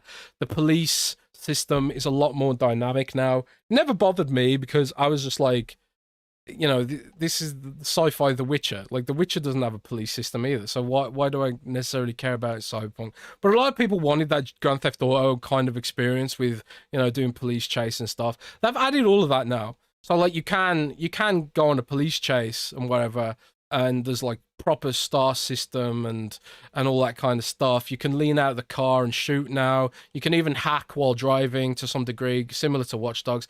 I would say it's not as intuitive as Watch Dogs' systems for vehicular combat, because, again, they added it after the fact, and they added it mainly due to fan feedback, whereas, like, for Watch Dogs, it's, you know, all up what the game's about, right? It's cars, vehicular sandbox mayhem, hacking, and all that kind of stuff. So, yeah, it's vastly improved, but I think the best thing for me is the additions they've added to combat, but also the talent trees. So the talent trees have been completely redone from the ground up. And they sort of they're a little bit more like World of Warcraft's classic talent trees now, rather than the sort of mess they were in before, where it was like, okay, this talent point will give you +1 crit chance or something. Just those really boring talent points, which don't really, I don't know, they're not very interesting. They've done away with a lot of that stuff now, and now it's like way more interesting. Like every talent point feels more impactful on your playstyle and all that kind of stuff. They add mechanics now, not just necessarily like a little bit of stats here and there. They add full-blown mechanics, and they reward you for investing in that tree and stuff. Like, and there's a lot of new abilities too. Like my favorite new ability is something called Deadeye, which is clearly like one of the, I think some of these were in the original game as well, by the way, but they've just been sort of retooled a little bit. One of the talents is called High Noon, which is, you know, maybe a reference to Overwatch, I don't know, but basically it just gives you slow motion every time you aim your gun. Every single time you aim your gun, you get a little bit of slow-mo. And that makes like, it makes headshots, like if you're playing it's specifically for revolvers and sniper rifles too. So if you're playing a class that is, or if you're building a character that's all about getting headshots, it makes every headshot feel so much more satisfying when it's in slow motion. It's just, slow motion is just cool, you know. So they've put that in the game. There was also like, they've retooled a lot of the cyberware as well. The cyberware system's been completely redone as well. You can equip more cyberware, but you sort of have to balance it against this you're sort of gated. So if you don't invest in that playstyle, you won't be able to equip that much cyberware. But then again, like, if you don't care about cyberware, you just don't have to equip an operating system. You can just equip something that gives you, like, full-blown slow-mo, like Fear, for example. You know, in Fear, how you just had a button that turned on and turned off slow-mo. You can equip an operating system that does that, for example. That was in the original game, but now you can, like, make whole builds around it. So you could be, like, a slow-motion ninja stealth dude and sort of just do it better than you could in the original, I think. They've just sort of, they've looked at how people played the game and they were just like, okay, let's just do all of this better. Let's give people the tools they need to be a cyborg ninja better, or a tech sniper better, or you know, a melee guy better. The melee system's been completely revamped as well, and it just feels better. Or every single aspect of it, you know, polished and sharper and just lovely. So Yeah, so the Cyberpunk 2.0. how much am I gonna love this when I play it, bro? Because I haven't played Cyberpunk yet. I think it'll be one of your favorite games ever. I really genuinely believe Ever, really? Yeah. I mean, I can talk about like the new expansion. Like, don't call it a DLC. They hate it when you call it a DLC because it is an expansion. It's huge. It's like it adds like a dozen hours of gameplay or so. Could be a whole game in of itself probably. And I can talk about that insofar as the preview I did before the summer. It's set in a sort of a section of Night City that's been taken over by a private military corporation called Dogtown and stuff. And it's all about espionage. Idris Elba's in it. It's sort of like the remnants of the United States government and stuff like that. It's all about spies, stealth, and being I don't know, helping the CIA, I guess. And I think you'll love it, man. I think you'll love the game. I really do. And I really want you to play it very soon. I mean, bro, it's on my list. The thing is, it's like I'm playing Crew right now, and I got 18 hours into the Crew. I want to play like Bramble and Solar Ash. I want to play Mortal Kombat next indie. You know, I gotta get my indies in. Mortal Kombat 1's next week. And then we got like Forza Motorsport and Assassin's Creed Mirage and Lords of the Fallen and Alan Wake 2 and Spider-Man 2, right? And Call of Duty Modern Warfare 3. You know, it's just, I just don't have, look, I just spent 100+ hours in Starfield, right? You've got and time. More likely, bro, there's no, not for me, bro. Like, look, if I was somebody who doesn't finish games like you, yeah, I could easily play Cyberpunk, but I would play Cyberpunk just to be like, well, now I got to play Mortal Kombat, and then like, now I got to play Assassin's Creed. Remember when I told you about this? When I think I mentioned before, we mentioned like, I would have been okay not getting Starfield for a review, right? Because I wanted to play Immortals of Aveum and Armored Core 6. And I ended up getting Starfield for review, and guess what I didn't play? Immortals of Aveum and Armored Core 6 because they were out at the time. I was heavily playing Starfield. And now they're in my backlog, and I'm not sure when I'm going to be able to get to them because I got all these other games coming out now. And I want to play Armored Core 6, right? I want to play Immortals of Aveum, which we have a little news piece for them in a little bit. So it's just, there's just not enough time. There's not enough time. There's too many games. I'm completely overloaded. And I'm someone who plays a game, beats it, and moves on to the next game. I'm not Jez Corden, where like I play 2 hours of something, then I go play something else, play it for 5 hours, and I go play something else, and I play it for 2 hours. And then I make bets with Rand about how I'm going to finish Persona, and I literally gave you the whole year, and you haven't even played Persona in I don't know how long, right? And yeah, Dr. Dinglenut says the games aren't going anywhere. That is true. They aren't, but more games always come out. And it's like, like there's so many, and I want to play them all. You know what I mean? Oh god damn! I mean, I know you feel, man. Because like this year has been crazy. There's so many games that I want to play, like not just from AAA but also indies, like Sea of Stars. I've been really looking forward to that, and it's just like, where the hell am I going to fit this in? Like Armored Core as well. I really wanted to play that, and I've pretty much only been playing Armored Core during the podcast. Like I'm playing it right now. Because it's and all I'm doing is doing replay missions to grind currency because I don't want to miss the cutscenes and stuff like that. I haven't finished Persona either, and I played a load of games at Gamescom that I just know I want to kind of add to my backlog too. Like even like service games, like Endless Dungeon. Like I don't know if you've heard of this game, but I played a game called Endless Dungeon at the Gamescom by Sega, and it is super addictive. It's like a Diablo tower defense aliens kind of game, and it is so much fun. And then the City Skylines coming out next month, and that's a big time sink as well. There's just so many games I want to play, and there's just not enough time. You know, look what you did. Because Raj in the chat says the issue is you only play trending games. Look what you've done. Look what you've done. Now people believe this. It's not like it's a lie, bro. I mean, it is a lie. I couldn't care less about trending games. It's like, hey, these are the games that are out. Whatever. I'll play whatever. I hate. Well, I guess it's fair because everybody knows you don't finish games, and I guess it was only fair enough for you to do something like, oh, Rand only plays trending games.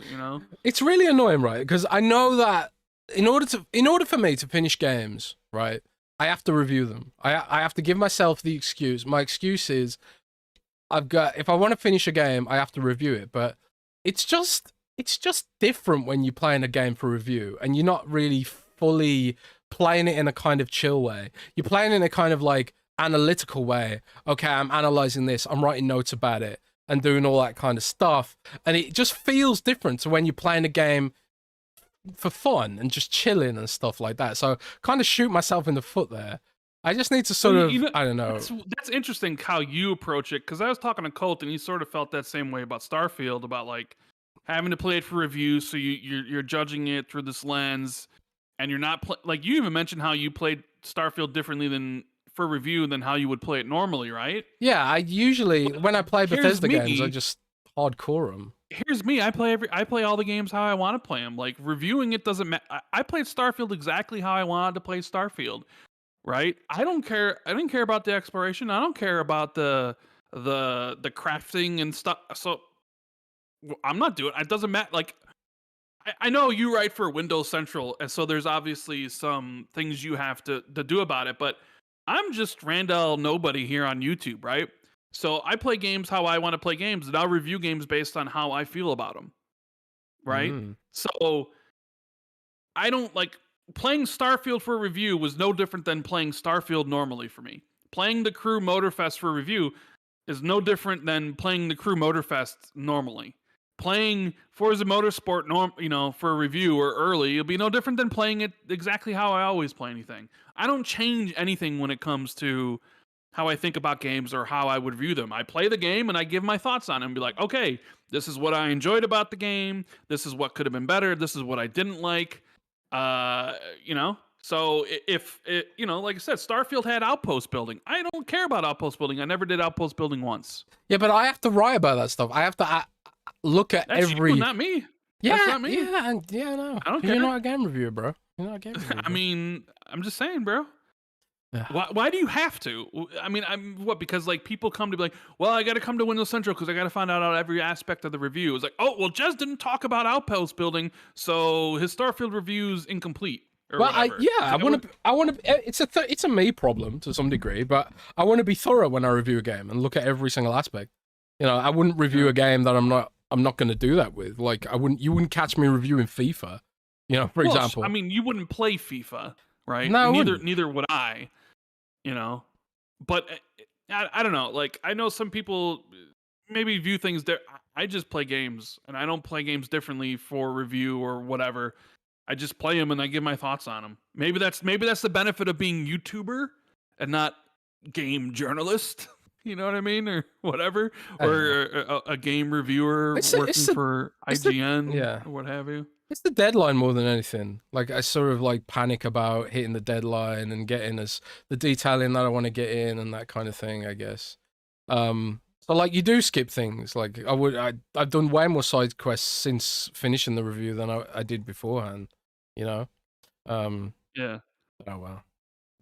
Let me get to a few of these super chats that are piling up here. Thank you guys for all the support. Thank you for being here. Make sure you hit the like button and please subscribe if you haven't already. We have let's see. We have Dizzy who says Forza Horizon 6 in 2024. Like, what do you think it will be in 2024? Hellblade 2, Avowed, Towerborn, but what else? Id's game maybe, Indiana Jones because of the new Todd interview. I mean, there's Forza Horizon's a possibility for sure, right? They don't announce a new Forza until the year of 6 months before. It was on a 2-year cycle. Now it's on 3 years. There's a 3-year gap between Forza Horizon 4 and 5. So if there still is a 3-year gap, it'll be next year in 2024, Forza Horizon 6. Is it too early to think that? Maybe Forza Horizon 6 is 2025. I don't know. But there's a possibility it's next year. Then there's the rumors about a Gears collection. That if that's coming out, it probably has to be next year. Otherwise, it probably ain't coming out. Right? Id's game, I don't think is going to release next year. Even Indiana Jones in the Todd Howard interview said they were halfway done with development. I don't think it's next year. There could be other maybe maybe Contraband could be ready by the end of the year, although who knows. I did see a post today saying that like there's like 12 games in development in Xbox Global Publishing, which is different than Xbox Game Studios. So I mean that's a lot of titles. That's 12, and we know one of them, Towerborn, right? Another game would be next year would be Our History Untold. I think that's coming out next year. Granted, if you're a console player, you're probably not thinking of Aura, but that that's a first party game, global publishing, so that would count. They did say they have other unannounced stuff, so yeah, we'll just have to wait and see. But they're probably going to hit 4 or 5 games. But I don't really expect Indiana Jones to be next year. Forza Horizon 6, I think, is 50-50 for me at this point. Like, if they're on the 3-year cycle, then it would be. Because I don't know, like, if you go to a 4-year cycle for that game, and it really doesn't change much, I don't know. So part of me thinks, yeah, Forza Horizon 6 would be next year. Although when you look at the charts about Forza Horizon 5, it's still up there, bro. I mean, it's higher than Halo Infinite, right? I think it's always in like at least in the top 20. So people might, they might think, do we need another Forza Horizon right now, especially with the release of Motorsport? Although Motorsport's not going to be nearly as impactful as Forza Horizon is. So maybe 6 does come out next year. We have Glitch Doctor saying when Death Stranding was re-released, a lot of reviewers said I was wrong about Death Stranding.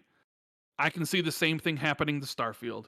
Well, they added a lot more things to Death Stranding. There's a lot more, they added more tools. They added quality of life improvements. And could the same thing happen to Starfield? Yeah, potentially. Maybe down the road they add more things in the expansions. and then eventually you get like a next gen port, and maybe the game runs 60 frames on the new console, and a lot of people play and be like, "Oh man, Starfield really addressed a lot of the issues I had with it," you know? Yeah, I think like I think one of the things that we'll look at is adding things that are missing, like the maps, like the vehicles, and all that kind of stuff. And I think people will potentially come back to it and say, like, actually, this was some of the shit they were doing in this game was actually really clever and really original. You know, can't really say more than people who've got to the end know what I'm talking about. But I think Starfield probably will go through that cycle as well to some degree. But it is interesting how Death Stranding was also so mixed opinions to start with, because it was so different, you know. It was very different. And can I just say, for the record, that the takes I'm seeing about Starfield, like this game has broken people's brains. I don't think I've seen a game come out like this where people just are like, I saw like a article that was like Starfield is going to be the death of gaming or something. Yeah, I saw that too. Like, I was just like, what are we talking about at this point? Like, Starfield really, really messed with people's heads. And I guess that because me and you were having this discussion where it's like, is it because it's an Xbox exclusive? And I sort of feel like, no, I think this is more a Bethesda problem. I think a lot of reviewers are taking out on Bethesda for how they've handled certain things in the past and the type of game that Bethesda themselves make, right? We haven't really seen one of these since 2016. So it's been 7 years since Fallout 4, and Fallout 6 didn't do anyone any favors, right? People destroyed that game. I think it was like a 40 on Metacritic.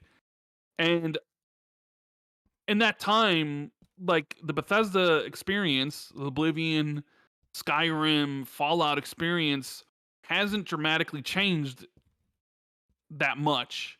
Mm. And I think some reviewers are like, while that was okay for the time it came out in, now it's not. Right? And some of them are clearly taking it out on them in this review, because people ask me, would this game be received differently if it was a PlayStation exclusive?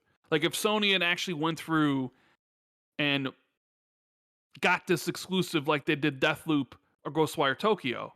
Or would the same people be saying the same things about Starfield if it was a multi-platform release? Mm. And it does make you wonder. It makes you wonder, be like, well, if it was multi-platform, would the hype be as big? Because, you know, exclusives, they always get the hype because the fan base is always talking it up and the other fan base is always pushing it down. So it's like, but some of these takes I'm seeing about this game are, I've seen people say like stuff along the lines of, you only like Starfield if you don't play a lot of games. And it's like, huh? What? That's just what I mean? Weird, like, man. That's just weird. The discussion and the discourse around this game is toxic, right? If you come out and say, go ahead. I responded to a discussion before, like that was sort of similar vein. I can't remember exactly what they said, but it was something on Twitter, and they were talking about how like people trick themselves into liking it or something like that. Yeah. And I'm just sitting there like, mate, I have so many games I want to play. I got Game Pass. I get like all these review codes, and my backlog is endless. I have no attention span whatsoever. I have like zero attention span. I can't sit there and read a book. I can barely sit there and read an article or get to the end of a YouTube video. So I'm telling you unequivocally, there is no fucking way on this earth I could fake enjoying Starfield for 150, 200 hours. You know, there's just no way I could do that. I just could not physically do that. It's incapable. You know, I couldn't, even if I was the biggest grifter on earth and I had the biggest Xbox fanboy YouTube channel on earth or something, or, you know, I could not fake that. I just don't have it in me.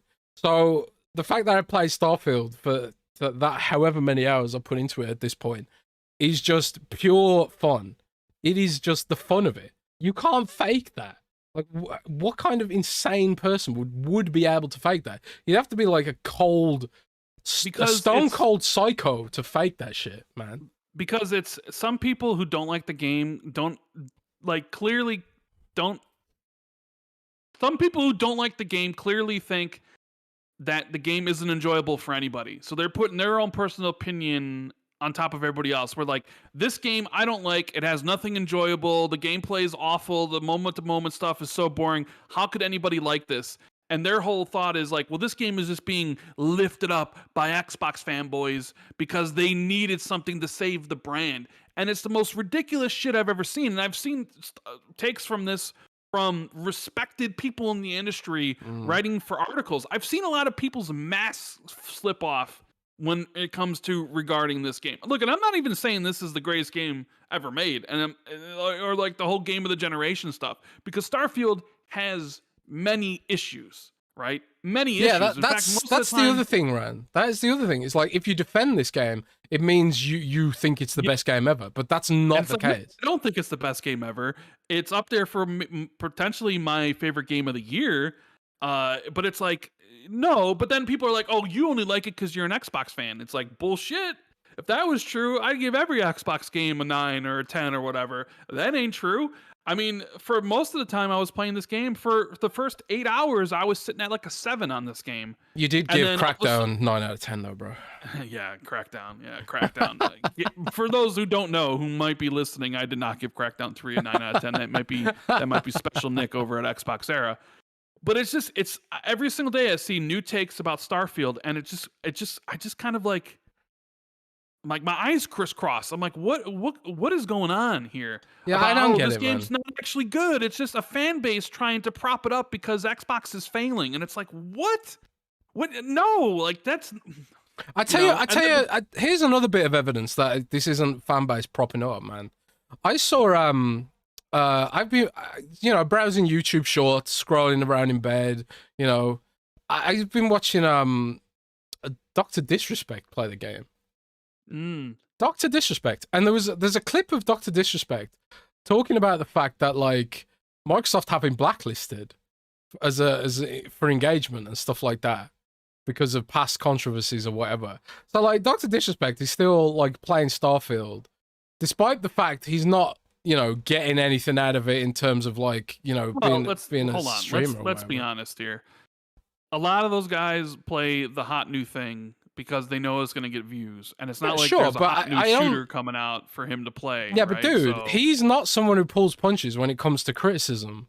Sure. Like you see like some of his takes, and when he gets angry with the direction of Call of Duty and stuff like that, he's not someone I would expect to pull punches on a game like Starfield.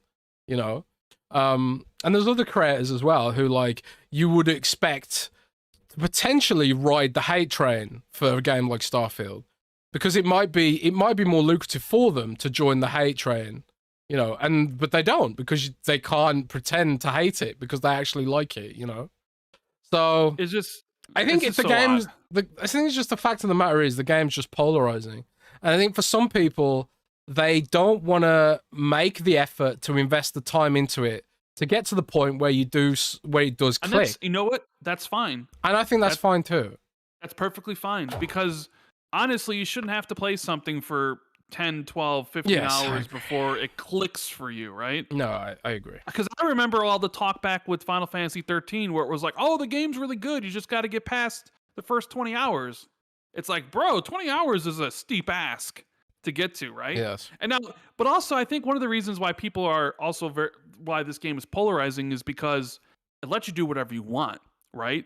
And I came to realize that one of the reasons I wasn't having a lot of fun with Starfield in the beginning was because I was picking the things I wanted to do, and the things I were picking just ended up being not that boring. Very interesting. Yeah, right? Where it's like, hey, you can do whatever. Like, as soon as you get to New Atlantis, like, you don't even have to go join Constellation. You can just do whatever you want, and you'll get a whole bunch of missions and a whole bunch of different things, and you can go off on your own path. Dude, you know what it reminds me of? What? One of the first big AAA games I ever reviewed was Dragon Age Inquisition. Okay. And I remember in the review guide for that game, because sometimes like when a PR company is giving you a review code, they give you some little tips, to help you get started and stuff. You know, because we know some game journalists struggle with games, right? Oh, of course. So we know that. We know that. Yes, so yes, yeah. But one of the tips in the Dragon Age Inquisition file was, by the way, don't feel the need to stick around in the first area. You can leave and go and do other stuff. And I think that was sort of the similar kind of thing, because in Dragon Age Inquisition, some of those side missions were terrible. They were like, bring 8 sheep back to this dude and stuff like that. And there was just loads of these side quests that, yeah, it gave you experience points and whatever. But my God, if you did focus on those side quests, it made the game so tedious, man. And you could come back to that area later to do like the extra stuff and, you know, fight the dragon and go, you know, unlock the other areas and stuff like that. And Starfield's kind of the same way. Like because I started my save over, and when I initially played it, I was trying to play it like I always play Skyrim and Fallout, and I want to clear a whole area of all of its stuff before I move on. You can't really do that in Starfield. You can't really do that in Starfield without like really bogging yourself down in sort of quests that really aren't that interesting, you know. And sometimes the quests might be interesting in a different context. Like, for example, there's that quest in Sidonia, right, where you bump into a little kid and the kid's like, "Hey, mister, can you put up some frog posters for me?" It's a cute little quest, right? But if you'd spent like, I don't know, 10 hours in Sidonia doing fetch quests or just pointless side missions and stuff, you might not see the cute side of that quest with the posters and stuff like that. You might be more like, oh God, another one kind of thing. So I think like if you do, you know, play Starfield in a certain way where it's just like, I'm going to do the interesting stuff now, and then maybe I'm going to grind when I'm doing a podcast or something instead, you know, you can get more out of it. But that's the kind of game they make. Like, your mileage may vary, is what I put in my review. And it's like, depending on how you play it, you can have a wildly different experience. And that can be a good thing, but it can also be a terrible thing. Like, you might have a different experience in the sense like, oh, different things happen to me. But you might also have a different experience of like, oh God, I couldn't find a good weapon that I like. And, you know, all the fetch quests I was doing were terribly boring. I didn't enjoy that aspect of the game. And I couldn't find a quest that was interesting to do. Because, let's face it, Rand, the game does not tell you where the good quests are. You know, no, like, not really. Like, you do like UC Vanguard and stuff. It starts off very low key. The guy's basically like, hey, we're looking for volunteer pilots or whatever, to help us out with random, you know, help the galaxy with random problems. It never tells you like the wild ride you're about to go on when you start that little innocent quest to start with, which begins as an activity. It doesn't even begin as a quest. It doesn't even show up as a misc quest or a faction quest. It shows up as an activity.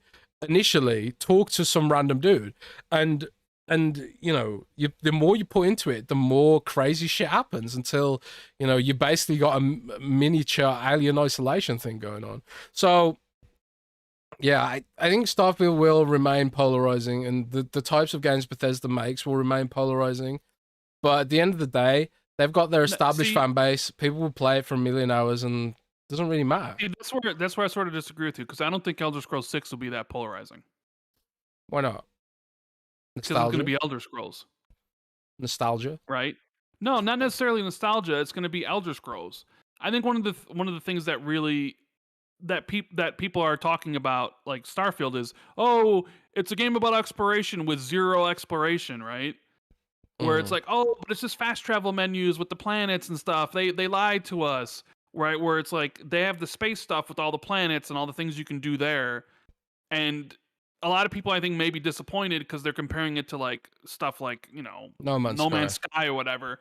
But Elder Scrolls is just going to be Elder Scrolls. You're just going to be the dude with some weapons and some spells, and it's just going to be you're on this yeah, you're going to be on an island, and you're just going to go questing like you would in any of the Elder Scrolls game. So no, I actually think Elder Scrolls will be returned to form for them, because it's probably going to give people exactly what they want. Where I think Starfield, the expectations and the ambition, maybe for some people they look at it and they're like, it didn't meet that ambition. It didn't it didn't do all the things that I wanted. But here we're going back to the roots. We're going back to Elder Scrolls, and we don't need 1,000 planets. We don't need necessarily the procedural generation all over the place. So I don't think we'll see that. But it was a risk on Bethesda's part to make something that was galaxy sized. It was a risk. True. And you do end up with a lot of procedural generation. And I think if you are someone who was looking for that experience and you did sort of put a lot of time into trying to extract No Man's Sky out of the game and ultimately didn't get that, then I sure as hell can see why you're disappointed, because it is not that kind of game. It is not No Man's Sky. It is not Astroneer. I've seen YouTube shorts and people bitching that you can't land like you can in No Man's Sky or take off. Like those are all sort of things of the basis of like other comparison of other games, but then there's just Elder Scrolls. So I don't see that happening. But either way, Jez, I agree. We do have our sponsor for the show, Valari. Oh, Valari. So, you'll have to make a timestamp here. I remember it's like an hour and a half in.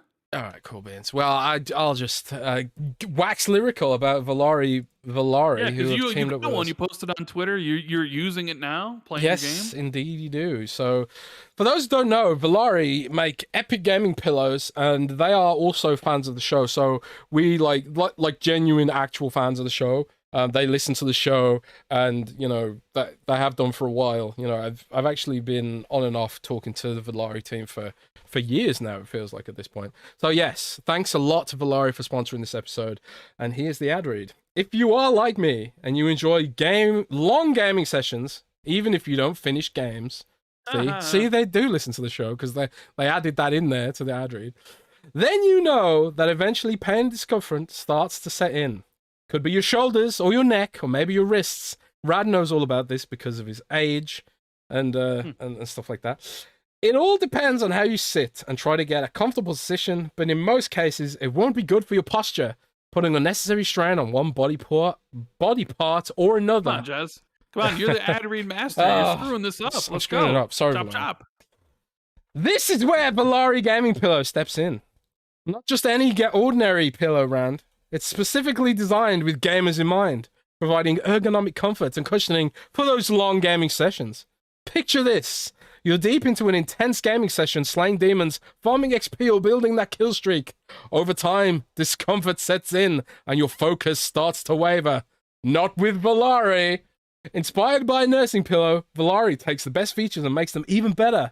Larger, thicker, and just way cooler. It wraps around your waist, no matter the size, offering elevated support for your elbows, arms, and hands, evenly distributing your weight and relieving strain on your shoulders, neck, back, and wrists. Valari's ergonomic design also keeps your spine aligned naturally, thereby promoting better posture while you play. Trust us, your older self will thank you for that, especially Rand. It is best used for console gaming or handhelds like the Switch, Steam Deck, or ROG Ally. The Valari isn't just for gaming. It's a versatile pillow that enhances your comfort while reading, there you go, Rand, watching movies, or simply relaxing on the couch. And let's talk style. As gamers, we know that gaming is as much about aesthetics as it is about customization, and it is about beating that level 97 boss. With its sleek design and premium materials, it adds a touch of modern style to any gaming setup or living room. The covers are removable and machine washable as well, so you can mix and match styles and designs on the fly. Comes with several versions: the Rare, which combines comfort and style at an affordable price; the Legendary, which adds a premium touch with a wide variety of colors and combinations; and embroidered designs with special IP licensed covers in the works. And soon they're launching the Epic Valari Pillow, which is fully customizable, allowing you to pick the colors, embroidery design, and even add your gamer tag. So no matter your budget or style, we have you covered. Visit valari.gg or use the link in the description today and experience the difference for yourself. Don't forget to use our special promo code XB2, that's XB and the number 2, for 15% off. And also there's be a link in the description and also in the top comment Rand's going to put there. And treat yourself to the ultimate gaming companion with Valari. And a big thanks to Valari for sponsoring the video. I mean, they say it's best used with, controller and stuff like that, but I've been using it with my keyboard. That's right. Have you been? I've been using it with my keyboard and trackpad and stuff like that. So I've been using it for like way more stuff. It is really comfortable, and the idea is that like you sort of your hands are raised up rather than sort of like in your lap and stuff like that, so they're not stretched out and your shoulders aren't slouching down. It is a much more natural feeling posture, and once you've started using it, you kind of like always reach for it, like I'm doing right now when you go back to gaming. So yeah, thanks a ton to Valari for sponsoring, and yeah guys, if you check that out in the description, 15% off and all that good stuff. Can they get the pillow with us on it? I think that was just for us, but oh, okay, maybe we can work out a deal with them or something at some point. Because you do have a new Xbox 2 design with Sean Labrie in the works, right? I do actually, yeah, and I actually put that live in a couple of places for anyone who's paying attention. What do people think? I don't know if anyone's spotted it yet, but we do have it. Okay. There are T-shirts with that new design now on Teespring, and I'll put them on the YouTube later. But yeah, there's a lot of good stuff floating around. Yeah. Also, like Xbox's big week, right? Hey, what do you know? If you release a hotly anticipated game, people might actually buy your console. Shock. Surprise. Holy crap. What? So in the UK, this is just for the UK, Xbox had its like best week this year. Sales were up like 76% the week Starfield came out, and they were up a good amount even the following week. But yeah, it just kind of shows you, hey, when you put out games, sometimes you can sell more consoles. That is such a who knew this would happen? That if you put out a game like Starfield, people might actually want to buy your console. It's a why am I detecting some sarcasm right now? I mean, it's kind of like, of course. It's just like, look, because we've talked about the Xbox and how they what's going on? Why aren't they selling as many consoles? And why did they end of 2022 not sell as much as PlayStation, or what's going on? It's like, well, because you need to put out games people want to play, right? No, like, say what you will about Pentiment, and it's a good experience. Nobody buying an Xbox to play Pentiment. Nope. You know what I mean? So it's like, and Hi-Fi Rush was a game that was just a great game. It was shadow dropped, so nobody knew in advance. And Redfall was just a turd. So so you finally released your biggest game potentially of the whole gen, maybe, depending. Yeah, people are going to buy your system. And you look at 2021 when Microsoft was doing well, they were releasing Halo and Forza, and look how well Forza's done. It's like, yeah, you release the games, people are going to buy your system. It's kind of the one thing that's been missing for a bit in Xbox's whole strategy. And I don't know, it's just kind of it's just funny because it's just, it's like, what'd you expect to happen? Of course. I don't know, because you even think people talk about like Phil's whole interview with Paris, and kind of funny about, even if Starfield's 11 out of 10, we're not going to out-console Sony or whatever. And it's like, yeah, sure, you may not outsell Sony, but if you do release a lot of great games, you will sell more consoles, which will lead to more new fans, which will lead to more new Game Pass subscriptions. So it's like, why aren't you doing that? And speaking of Game Pass, there was a leak, quote unquote, that they were over 30 million, Jez, yes? Yes, indeed. So this was funny. This was on LinkedIn, and I can't remember the chap's name, but he works for Xbox's marketing department, and he was recently promoted or moved to a new role, and he updated his LinkedIn career section to reflect that. And in the previous section history, he mentioned that he'd worked on Xbox Game Pass, which has over 30,000 subscribers. 30,000? That's a lot of subscribers. Sorry. Whoops. 30 million. 30 million. Yeah, 30 million. So he has since removed that information. Wow. He probably got a talking to. Yeah, he might have had a little bit of a talking to. But he's removed that section now from his LinkedIn page. And Microsoft sent us a statement, which is basically like, the last information we've shared on this is that we got 25 million subscribers. Yeah. Basically, they don't want to talk about milestones yet. Obviously over 30. We've thought they've been over 30 for a while. How far over 30? I don't know, because they didn't release a lot of big games in Game Pass last year. Because they're talking about 25 million in January of 2022. Right. It's been a long time since we got an update about Game Pass, and we're still Mm. wondering what it could be at. So it's like, all right, Starfield just came out. It probably boosted a lot of Game Pass subscriptions. Have you heard anything behind the scenes about how well or not well Starfield's doing? I haven't heard anything that isn't public, like the records it's broken and all that kind of stuff. Um, uh, I can't say more than that at the minute, but I think Microsoft will probably talk new milestones probably in the near future.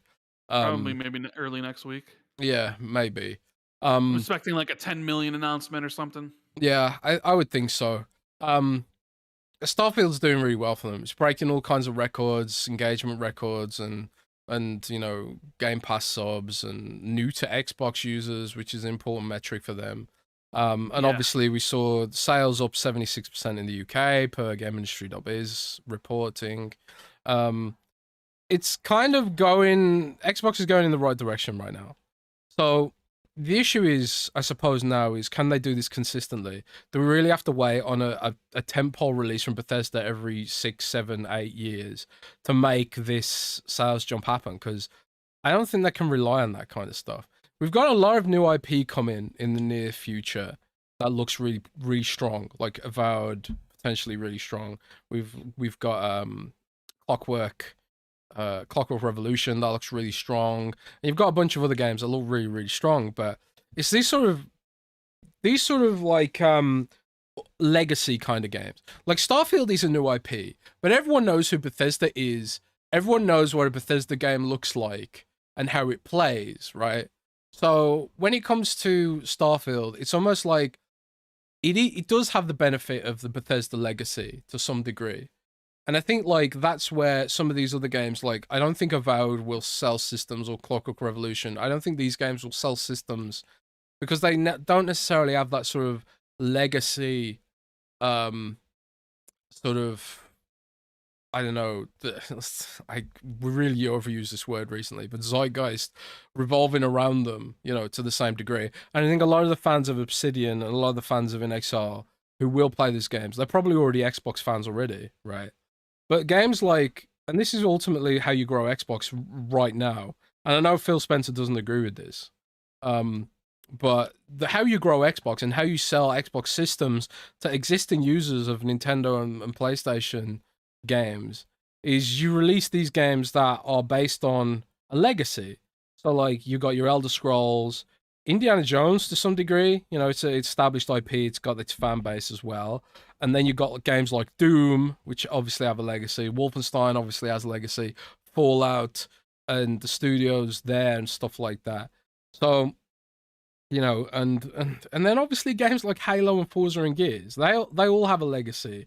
And I think like there will be, I do think like Halo seems to be bouncing back to some degree. Like it's become like it's gone ahead of Diablo as the most played game on Xbox right now, or one of the most played games on Xbox. So like even Halo's sort of showing that like there is the fans are still there, And I think if they can ever get a really great Halo game that sort of can thread the needle of appealing to new gamers and bringing along the established fan base of the ride while delivering that quality and breadth that people really want from that franchise, I think Halo will sell systems again as well. Microsoft has the DNA, and especially when they've got ABK on board as well, they have the DNA to make sales happen. And we've seen that in Starfield, and I think like we're going to see more of it every year, more and more and more and more, until Xbox maybe does start like really seeing the kind of success that I think Phil Spencer thinks might be behind the brand. But Right. that's overly optimistic of me, which is uncharacteristic, I suppose. Yeah, you're the pessimistic one, and people are like, "Oh, Jez is just being he's being so pessimistic. He's being so mean." Yeah, but the 30 million thing for Game Pass, I mean, we that's what we were thinking it would be at. I don't know how far above it is. 30 plus million it implies Mhm. maybe 31, 32, right? And they're about to get a boost because Xbox Game Pass Core is now online. Everybody who's been Xbox Live Gold, if you're just paying for the multiplayer, well, now you're an Xbox Game Pass core member. So they're going to have all those people who were just paying for multiplayer now under the Game Pass umbrella. And then I think, you know what I think is going to happen? I think whenever the ABK deal is done and finalized and closes, we will get an update about Game Pass numbers, and they will throw these new Game Pass core numbers into them. So we get a nice, like, hey, we're at 45 million, right? Because however many Game Pass core, how many gold members there were are now Game Pass members. So they'll add them together, right? And you know what, Jez? Like, I don't know if you saw the list of games for Game Pass Core. You know, we talked about this when they initially made it, and there was a lot of people upset about, like, oh, losing value in Ultimate because they're getting rid of the games with gold, which have been shit for years. Hey, you know, early it was, you know, years ago it was good, but it's been garbage since basically Game Pass came out. But when you look at like what they're giving you for Game Pass Core, for someone who's like just has that, like they have 36 games available, Jez. A selection of games available from Game Pass that people can play. And I mean, you got Among Us, Astroneer, Celeste, Dead Cells, Descenders, Dishonored 2, Doom, Fable Anniversary, Fallout 4, Fallout 76, Firewatch, Forza Horizon 4, Gang Beasts, Gears 5, Golf with Your Friends, Grounded, Halo 5, Halo Wars 2, Hellblade, Human Fall Flat, Inside Limbo, Ori and the Will of the Wisps, Overcooked 2, Payday 2, Power Wash Simulator, Psychonauts 2, Slay the Spire, Spiritfarer, Stardew Valley, State of Decay 2, Superliminal, Elder Scrolls Online, Teenage Mutant Ninja Turtles Shredder's Revenge, Unpacking, and Vampire Survivors. Like, that is a pretty damn solid list of 36 games for you to play for just subscribing for, you know, the multiplayer portion of Xbox. And they say that they plan to update the Game Pass core library 2 to 3 times a year. So this is going to change. I don't know. You look at that, like, I feel like people who were on gold and were getting, what, 2 games a month that were garbage, essentially, and now they have a collection of 36 games to play from. Like, this is a pretty strong list. Would you agree or not?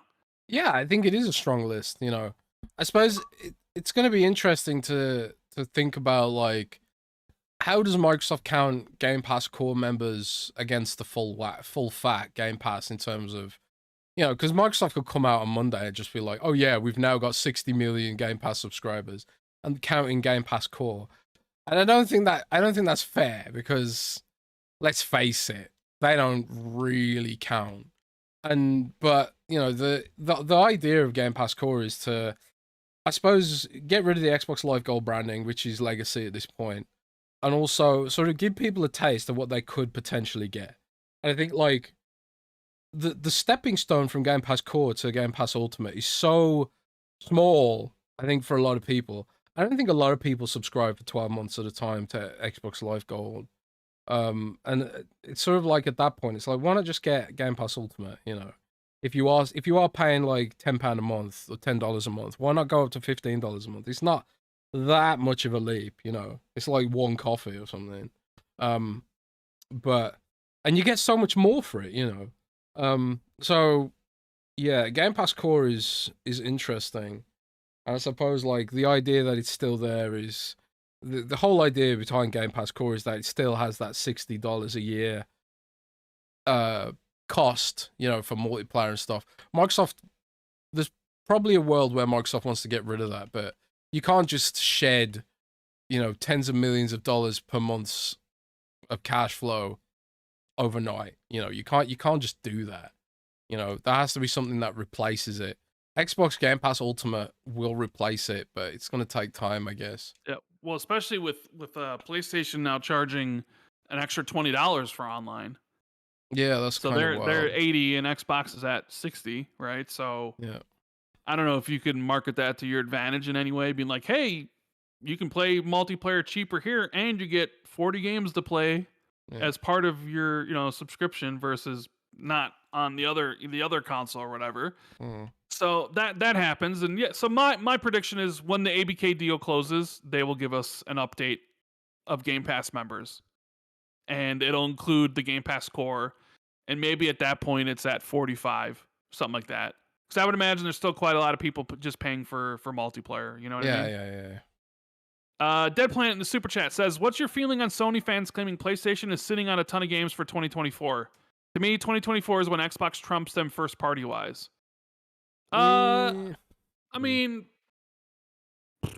well, Xbox put out more first party games this year than PlayStation did. PlayStation's got one, Spider-Man 2 though, which is going to be absolutely massive and it's going to be one of the best games of the year, nominated for Game of the Year. But when you look at what Xbox is dropping this year, from Starfield to Forza Motorsport to Hi-Fi Rush to Age of Empires 2 to Age of Empires 4 console to Minecraft Legends and obviously Redfall. I mean, they released a lot more. Granted, Redfall wasn't very good, but they delivered a lot of first-party content this year. Which is exactly what people have been asking for. And next year, we know 3. We talked about it, and we talked a little bit about like what me and Jez might think is also going to release. With PlayStation, they did a state of play, and yeah, people I think were generally more receptive to this one than the Nintendo Direct, which was also early in the day. I think it's because it was based off how strong Spider-Man 2 looks and Final Fantasy VII Rebirth. That looked incredible. Which you said is now your most anticipated game. But I don't know. You saw, Jez. The exclusivity on Final Fantasy VII Rebirth seems really short this time around compared to the other ones. I don't trust those exclusivity period bullshit things, man. Just because it's 3 months exclusive doesn't mean it's going to come to Xbox or PC. I didn't say it would come to Xbox. It's definitely going to come to PC at some point. Yeah, it will, but it's like when? It's not going to be 3 months after the fact. Well, I mean, I wasn't. I think Final Fantasy 16 was a 6-month exclusive, right? And they did say they're working on the PC version now. 6 months would make it December. So I don't think the PC version for Final Fantasy 16 is coming out in December, but I just never know for sure with Square Enix. Well, true, but I mean, we did to get that report that Square Enix, their stock price is like way down, and they've lost like $2 billion in stock price because the investors aren't too sure about Square Enix's roadmap or vision moving forward, right? They're not high on Square. And we have Phil Spencer on stage with the CEO. We know Final Fantasy 14's coming. Phil dropped a video today talking directly to Japanese gamers, Xbox Japanese gamers, right? He's going to be at TGS next week. I mean, I could see some Square Enix Xbox announcements next week. Yeah, maybe. I could see that happening. I mean, I'm not saying it's Final Fantasy VII Remake, but at this point, I mean, it's one of the things they're doing is a double pack where you can buy Final Fantasy VII Remake and Final Fantasy VII Rebirth together for $70, which is a great deal.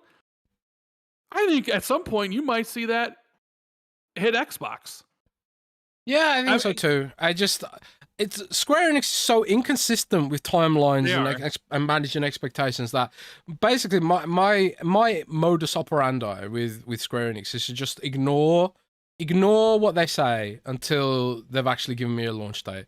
I'm gonna sit there and anticipate like the Final Fantasy VII Rebirth coming to PC like 3 months after the fact. Like those sort of like exclusivity period messages are worthless, to me.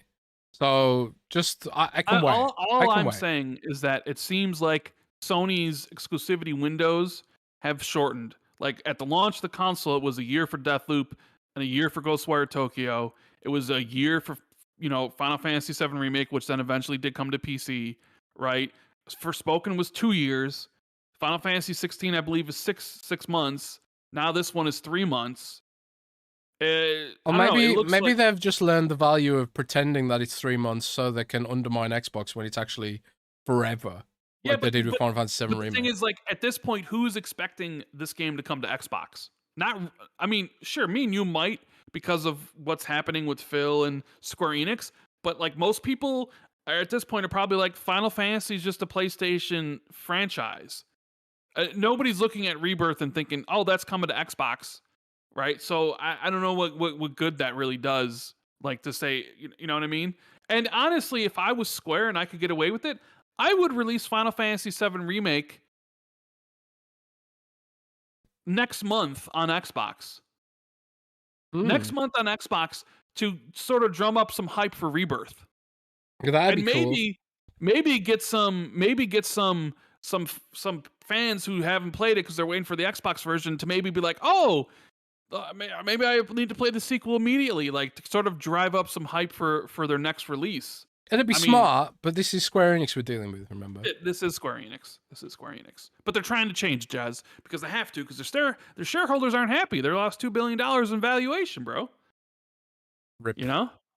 Yeah. So the state of play, a lot of it was based off of how, incredible, as a lot of people, Jez says, Final Fantasy VII Rebirth, which is coming February 29th. Didn't you think it looked incredible? Are you high? Well, no, I didn't watch it because I don't want to be spoiled in anything. Because I haven't Oh finished my Final Fantasy. god! I haven't finished Final Fantasy VII Remake.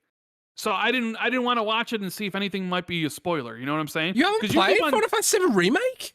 No, I did play it. I got to chapter 10, Oh. but then me and my buddies got sucked Addicted into to Call of PUBG. Duty Warzone, and we were just addicted. I never went back to Final Fantasy VII Remake. And then you told me you hated the ending to Final Fantasy VII Remake, I've gotten over it now. right? And so, yeah, I'm gonna play it, but I'm saying I didn't watch the trailer for Rebirth just in case there was spoilers for what happens at the end, because everybody says there's something that happens at the end of that game, so I didn't watch it. I have obviously, like, I'm sure it looks great because Remake did.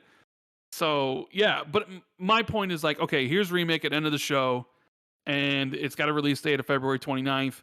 Spider-Man 2 looks great. I can't wait to play it. That comes October 20th. Helldivers 2 was also shown off there, which is coming February of next year. So that game got delayed because at Sony's showcase in May, it was supposed to be this year, got delayed to next year. How are we feeling about Helldivers, Rand? I don't know. They did the thing, which is immediate turnoff for me, where they did a demo of people playing the game and kind of imitating gamer speak, or developers playing the game like they think like gamers would speak, like, cover my six, calling in the big bombardment. Oh my god, like nobody talks like that when they play games. Do you And not? I do. It reminds me of the Anthem. Do you remember the Anthem demo was like that? Yeah, I think the original Division demo was like that. Yeah. The Ubisoft did, but no, it's like the game. I didn't play Helldivers, so I don't really know much about it. I think the first game was the top down. This one's third person over the shoulder. So that's what I'm concerned about, is that they're not a huge dev. What are their name? Arrowhead. But I mean, Sony owns the IP, so it's a first party production essentially. It's kind of nerve wracking though when you're a smaller kind of dev and you're switching to basically a more ambitious gameplay form factor in a way. Top down like is a lot different to full fat 3D, I suppose. But I don't know. I quite liked Helldivers, so I'm quite interested in that. And the cool thing is that's a simultaneous launch on PC and PlayStation, which is that a first for Sony?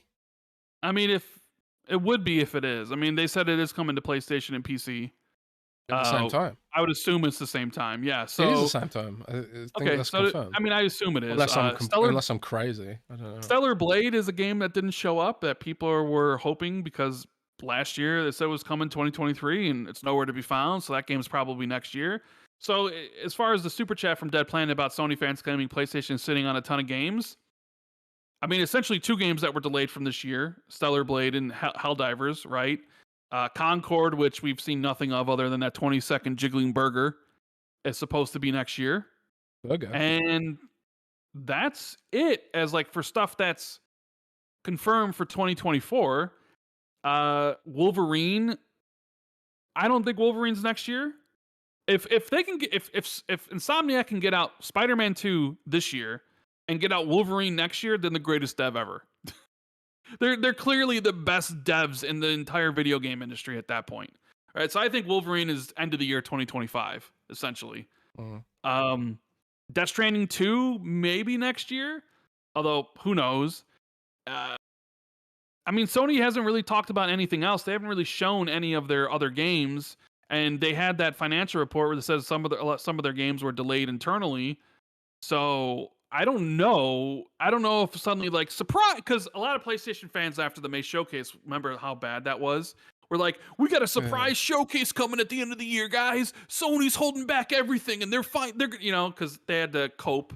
They went through the 5 stages of grief, and they delivered not a showcase but a state of play, and then they opened it up with a game called Baby Steps, which looked funny. It looked fun. But it was I thought. Well, it looked funny, but it was not a game. It's not a game I would expect to open a Sony show, a Sony styled show. You know what I'm saying? Yeah, that kind of, to me, what that message was a shout out to like indies and being like, yeah, say we still like indies. Look, we prove it, because they had some public criticism from indie devs every now and then. So I think that was kind of like a shout out to more quirky games. But I thought that looked good, man. I saw Xbox fans clowning that, and I was like, man, I love QWOP, man. I love I Am Bread and weird shit like that. Give me that game. I mean, it looked funny. I just didn't expect it to open a Sony PlayStation show. It's not what you'd VR expect, titles. No. It's like, oh, VR guys, we still got VR. Please buy it, right? Mm-hmm. They show off the Ubisoft's Avatar game, right? So, I mean, it was an okay show. I don't know if it was the secret showcase that everybody wanted, where they were going to show off all these bangers that were coming. So I don't know what Sony has for 2024. We'll just gonna have to wait and see what comes out next year. But yeah, Nintendo Direct, on the other hand, I mean, I just kind of watched like, oh, there's a Donkey Kong Mario game, Paper Mario, 1000 Year Door, Super Mario RPG, a Peach game. Nintendo has a lot of Mario games in the works. They're really gonna like, hey, we need to give them some Mario games after the Mario movie, right? I don't, the Nintendo stuff whatever. Like, I hopefully Don Otaku in the chat loved what he saw, or any Nintendo fans loved what they saw from this. I will say, it does seem like they're just kind of waiting to announce the Switch 2 at this point, right? Yeah, a lot of people thought they might have been there. Nah. But did you see my F-Zero teases on Twitter? Yeah. Your F-Zero's back in that 99 elimination F-Zero 99 thing. That was a monkey paw thing, man. I heard that F-Zero was going to be there, like is it? A little while ago. But I had no idea what. I thought, oh man, they're actually going to do it. They're going to full blown revive the IP. And what is it? It's basically like a hacked ROM of the SNES version of the game. I mean, it looks pretty cool, but man, it's not. F-Zero fans they are abused and bullied by this company, man. Like, yeah, I loved F-Zero as a kid, man. What are they gonna do this kind of shit to me? It did kind of create. I don't know if many people here played Street Racer on the Super Nintendo. It really sort of gave me nostalgia for like that sort of weird 3D. Weird background stuff that the SNES used to do for some games. A lot of games had that shit, but I don't know, man. Nintendo's gonna Nintendo at the end of the day. Nintendo's gonna Nintendo. We got Me Puppet in the super chat.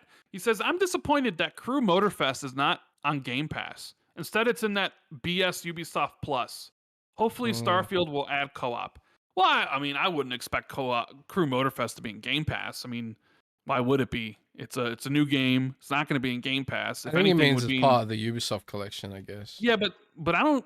Well, yeah, but he said he's pissed it's not in Game Pass. But I mean, I wouldn't expect. Why would you expect it to be in Game Pass? If anything, it was being Ubisoft Plus. But is it in Ubisoft? I didn't check. I mean, obviously I got a code, but maybe it is in Ubisoft Plus. But hey, you can download the game for 5 hours and see for yourself if you like it. Starfield adding co-op. I mean, that'd be cool.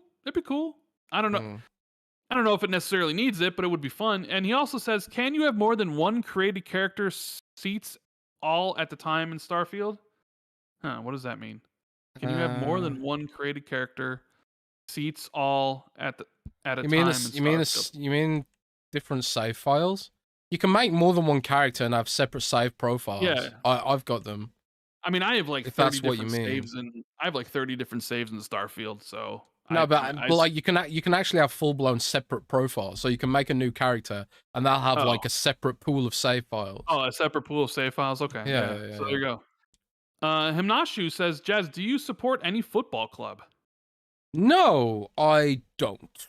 I don't No, really care for football, but if I did support a club, it'd be my hometown Warsaw FC. The Saddlers, bless them. So no, I'm not a sports guy. Yeah, I'm not a Jez sports guy. doesn't care for sports. I did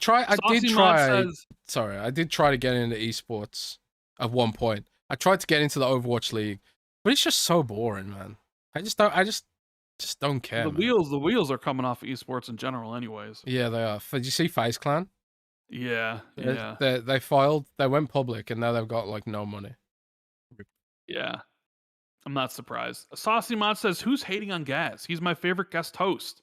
Yeah, Gaz brings the Gaz is sauce. there. I mean, some people might not like the sauce, but you know, obviously you can't always. You always hope people enjoy listening to you or your content, but you got to know that not everybody's gonna like you, right? No. I mean, even I'll read comments being like, Randall turd or Randall boring or whatever, and it's fine. I'm not Are you a everyone's turd? cup of tea. I'm not everyone's cup of tea, and I know that. So there are people that jive with you and want to listen to what you have to say, and there are some people that don't. That's fine. Whatever. I don't expect everybody to. Yeah, I don't find it affront when someone says, "God, I can't stand listening to Rand." I would say if that person did say, "But I love Special Nick of Xbox Era," then I'd be like, "Well, there's something wrong with you if that's the case." Like if you'd rather listen to Special Nick than me, I mean, ugh. Poor Nick. I mean, come on. Other than that, like whatever, because I don't like everybody, right? There's people I like to listen to, and there's people that I can't stand to listen to. But I'm not going to tell that person that because there's like a lot of the internet and a lot of like YouTube commenters. They really lack, I don't know, decorum. Like I'm not going to listen to somebody and then type in their chat or type in their comments section, "I hate you, you suck, I'm not listening," or whatever. I'm just not going to listen. I'm just never going to listen. I'm not going to do that to a person because I know how sometimes it's made me feel. But there are some people out there, maybe they don't have any social skills, or maybe they're like they'll just be like, "Hey, you suck." Or they're always listening. Like there are some people who don't like us, me, you, Xbox 2, that listen to the show religiously, right? I To don't get hate that. on it, to hate listen. And it's like, why? Like, why are you spending time listening to something you don't enjoy, right? I'm not going to go listen to something I don't like. I got other things I'd rather do. So I sort of feel like if you're someone who does that, like, what's the point? Like, wouldn't you rather be doing something you enjoy? Whether it's gaming, Yeah, I don't whether get it's that. watching TV, whether it's going out and I don't know, doing something Playing physical Pokemon. outside, like playing soccer or playing basketball or hanging out with your friends or your kids or going on dates. Like, why would you listen to something that you don't like? I don't understand that concept because I would never do that because my time is Time. precious. Yeah, You know what I mean? time. There's only so much time on this world. Why would you spend it listening to something you don't like? I don't know. Chaos Mice says Game Pass Core is twice the price of gold. No, it's not. Game Pass Core is the same exact price as gold. It is not any. It's not more expensive. It's the exact same price. Dizzy says so. Starfield is massive thing for Xbox. What do you think? What will be next? Which game will be this massive, big marketing? And that, by the way, Jez, did you hear anything about Hellblade 2 combat? I haven't heard a damn thing about Hellblade 2, sadly. Other than that, Xbox is pretty excited about it. I get that impression, at least. Big thing with what, like, that has the marketing on the. It's funny. We had the discussions before August when people were upset about Starfield marketing. Like, where's the Starfield marketing? And then it just exploded. Right, and then it exploded like expected. Like we said, it would explode towards the end. I'm not sure. Like, I think Hellblade 2 is going to get a lot of marketing, but I don't expect it to be on the level of Starfield because simply Hellblade 2 is not going to be on the level of Starfield, right? It's not going to have 6 million people in 2 days or whatever, right? Because it's not going to appeal to everybody like something like Starfield does. It'll have marketing for sure, but it won't be that level of marketing. Maybe Fable, in my eyes, the one that will have marketing, the next like big marketing thing is probably going to be Fable. I mean, you could say Gears 6, What about sure, because Forza? Forza Motorsport. Nah, Horizon. Well, Forza, I mean, Horizon's not announced yet. I was talking about more like Oh, okay. announced games, right? You just said Gears. What the fuck? Well, we know Gears is well, okay. Fair enough. So it'd be Fucking Fable. hell, Rand. Changing God the damn it. rules. God damn it. God damn it, Rand. No, I mean, yeah, Forza Horizon 6 would get marketing. So, but I think like you look at like the next big one. I think it's Fable. With that team, Playground, with Aaron and Matt Booty just visited and posted pictures of. Yeah, I think Fable's going to be absolutely massive. At least they want it to be absolutely massive. So it would get that bump. But so would Gears 6. Gears is always heavily, tied to the Xbox brand. So that would get a lot of marketing, and so will Forza Horizon 6. So yeah, we got another one here from Darkwing. Titanfall is trending. Titanfall 3 confirmed. Oh, I did just read on Twitter from yeah. Hasdor, shout out to Haz, that they just updated Titanfall 2. Yeah, so After- this is really interesting actually. Okay. So there's some weird shit going down with Titanfall right now. They update Titanfall's been basically abandonware since forever, right? They've abandoned servers. The servers are full of hackers, and the game's broken and unplayable, basically, for all but the most dedicated Titanfall people. Titanfall, of course, for those who don't know, is probably the best multiplayer shooter. That's most underrated multiplayer shooter in the history of man, and also one of the best single-player campaigns of a multiplayer shooter, maybe ever, maybe the best ever, this side of Half-Life 2. Really damn good. It's really damn good. So good. And but EA basically abandoned the game, abandoned the franchise, and once they started smelling all that delicious Apex Legends cash. However, in the Apex Legends update as well, there was an Apex Legends update, and I can't remember exactly where this was, whether it was in the blog post or whether it was in the game or something. Someone discovered a mysterious code in this update, and the code coincides with the launch date of Titanfall 2. So EA is teasing some shit right now for Titanfall, I think. And they're doing this sort of viral marketing, ARPG kind of stuff, which they've done before for Titanfall. They've done ARPG stuff for Titanfall in the past. So maybe, just maybe, we might be getting more Titanfall in the future. I don't know. But like a brand Titanfall 3? I would hope and pray if that was the case, or a relaunch of Titanfall 2 while they work on Titanfall 3. I don't know. I would personally love that because I think like Respawn just makes fantastic games in general.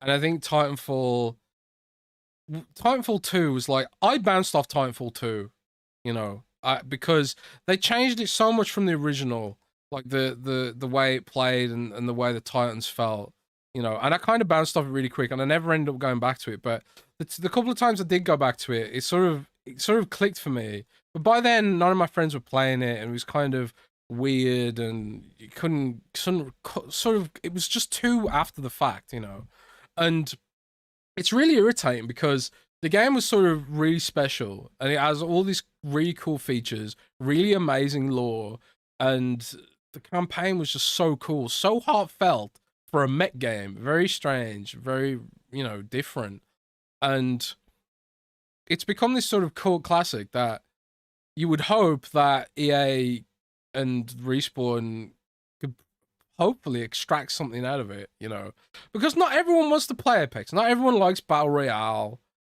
I don't. I would rather have a more traditional, multiplayer experience out of my shooter kind of stuff.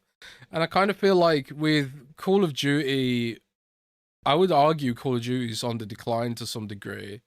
Battlefield's completely shit the bed.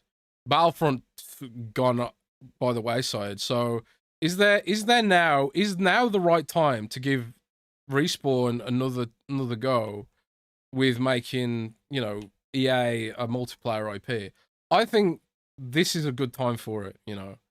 I think like Call of Duty's really lost its way personally. I know it's still massive and whatever, but I think there's an audience there that wants something more traditional to what the original Call of Duty vision was, and that's what Respawn existed to make. You know, it was born from a big schism from Infinity Ward back in the day. The team that put together the best Call of Duty experiences. So the time might be right, man. The time might be right, but hey, it could also just be nothing.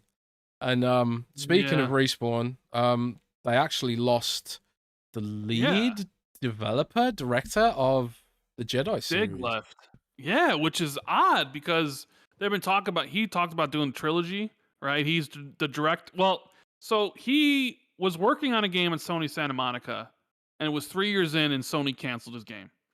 He left Sony, left PlayStation, and he joined EA and Respawn, and he was the game director. You know, at the time Respawn was making Apex Legends and the Titanfall, he was doing a essentially third-person action game set in the Star Wars universe. Ended up being Star Wars Jedi.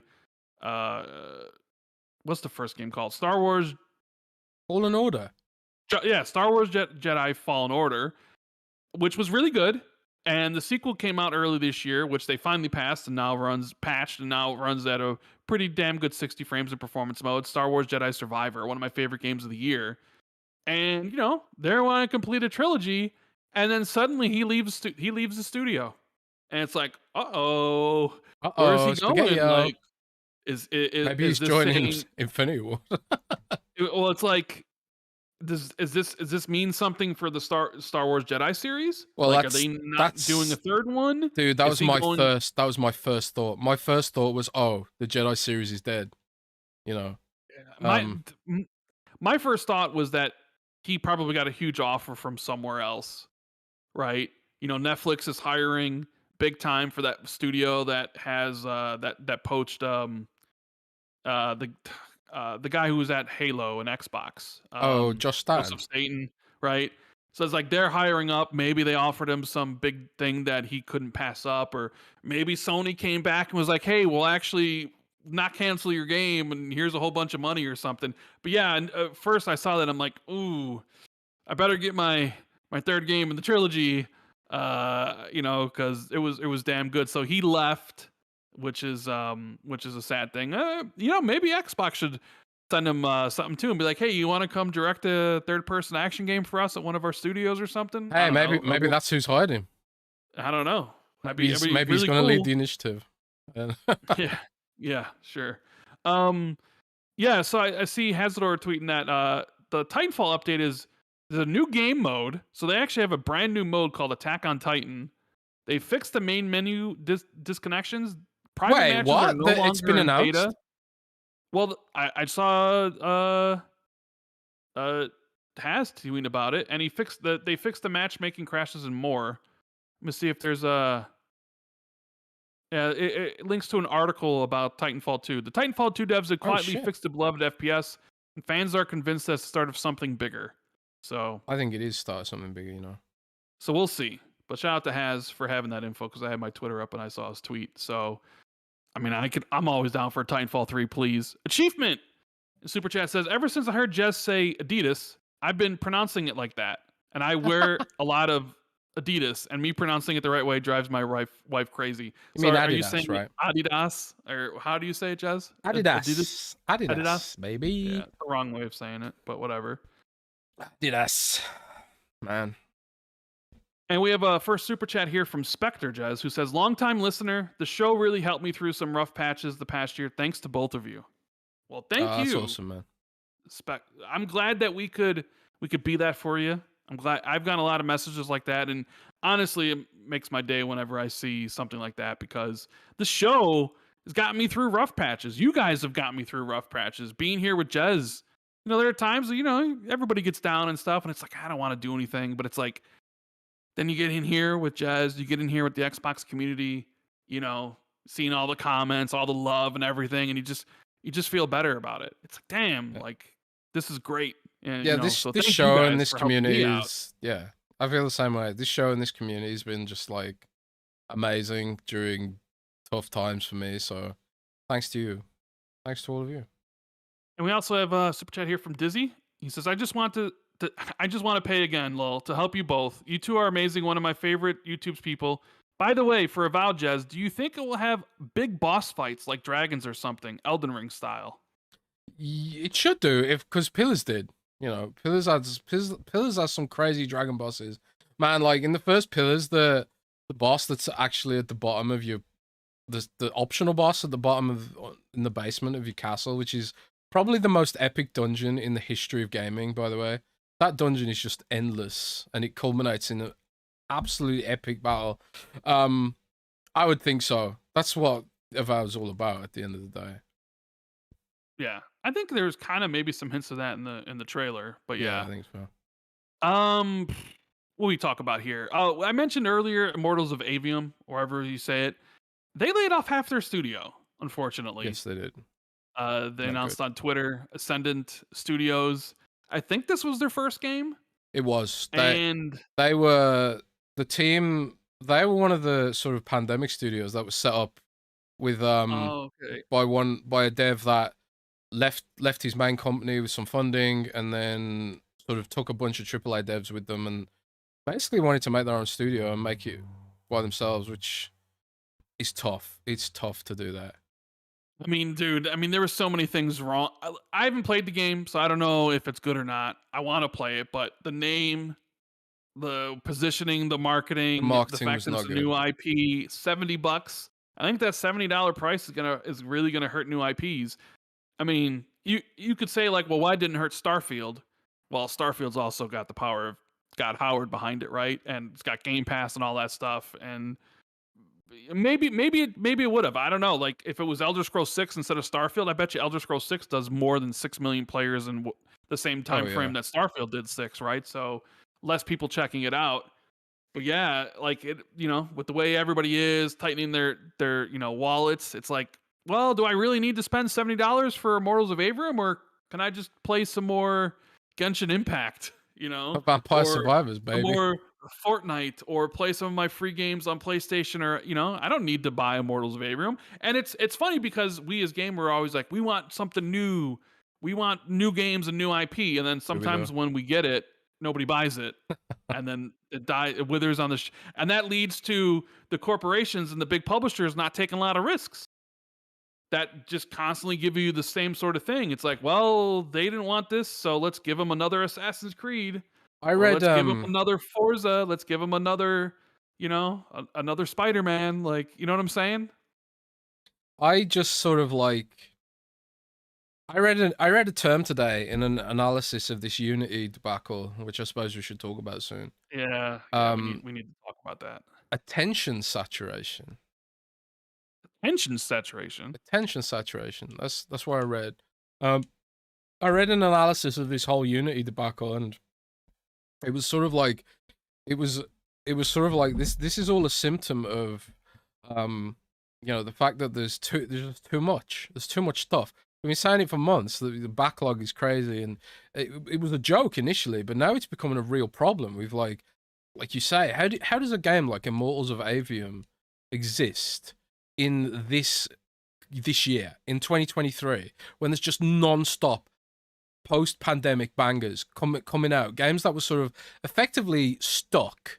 They were stuck in development during the pandemic, during work from home, and a lot of devs are just like, they really slowed down, and then after the pandemic, ramped up, and then had a finished product, and they had to ship it as fast as possible because they become cash flow negative, and like without sort of actually shipping products and stuff like that.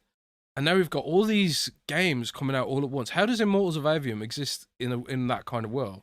It's a real question, and that doesn't even account for things like the attention saturation, which goes into streaming services constantly trying to get your attention, addictive social media platforms like TikTok constantly getting your attention, You know, oftentimes to get to play certain games, I have to like multitask and play them during the show. Like I'm playing Armored Core right now during the show, so otherwise I wouldn't be able to fit it in. So you know, it's gonna be a weird industry the next few years. I think we'll not just see like AA, you know, independent teams go. We'll see studios of all shapes and sizes shut down, like we've seen Volition close and stuff like that. You know, it's gonna be a tough year.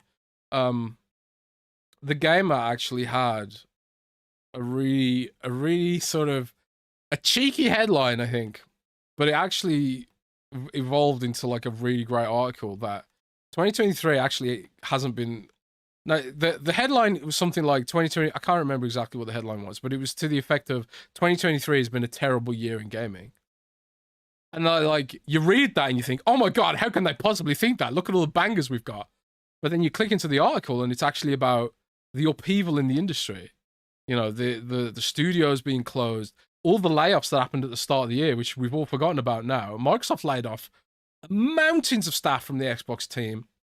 You know, we've all forgotten about this stuff, and more's coming probably. So I don't know. Should we segue to Unity now? Maybe talk about Unity, because this was the thing where literally, like, I'm not even so basically Unity is an engine that a lot of indie devs use to make their games. Like something like Hollow Knight uses Unity. Something like Cult of the Lamb uses Unity. Something like Genshin Impact uses Unity, right?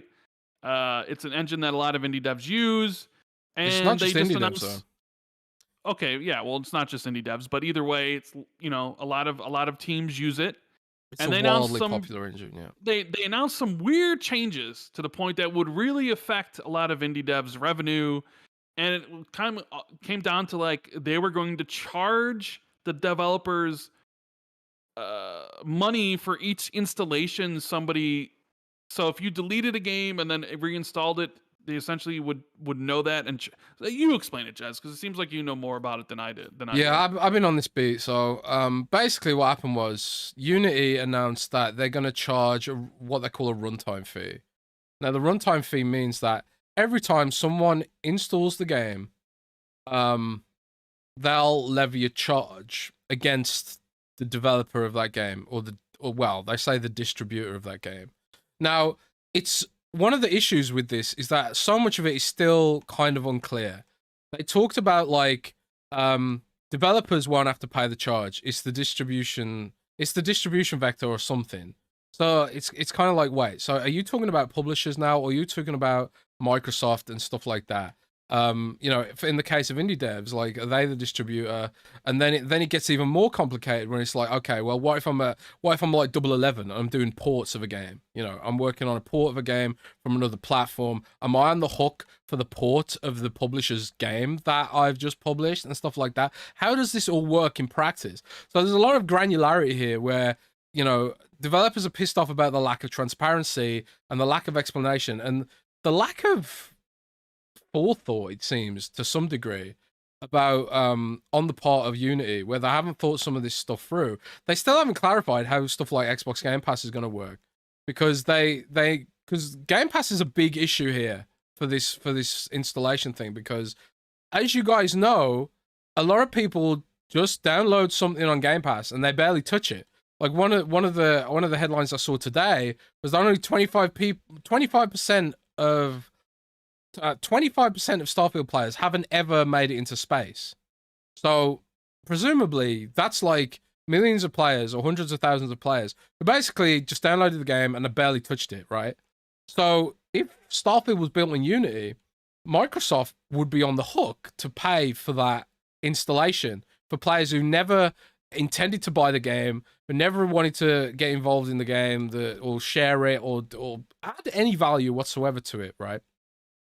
So there's a lot of the noise and a lot of the kickback is from core independent developers, you know, and these are developers like Devolver, who publish games like Cult of the Lamb. They were saying things like, make sure you tell us what engine your games are going to be on in your pitches, kind of a hint that they won't publish Unity engine games anymore. They also said they'll delete Cult of the Lamb completely from Steam That and was other a stuff. joke. That was a joke. They said that was a joke. Oh, did they? Oh well. Yeah, they came out and said it was a joke. Well, we'll see So about that. But even if that was a joke, there will be lots of developers who will remove their games from storefronts because it won't be cost effective for them to keep them on there anymore. Because one of the things In Exile tweeted about, and this was definitely in reference to Wasteland 2, which Wasteland 2 is built on Unity.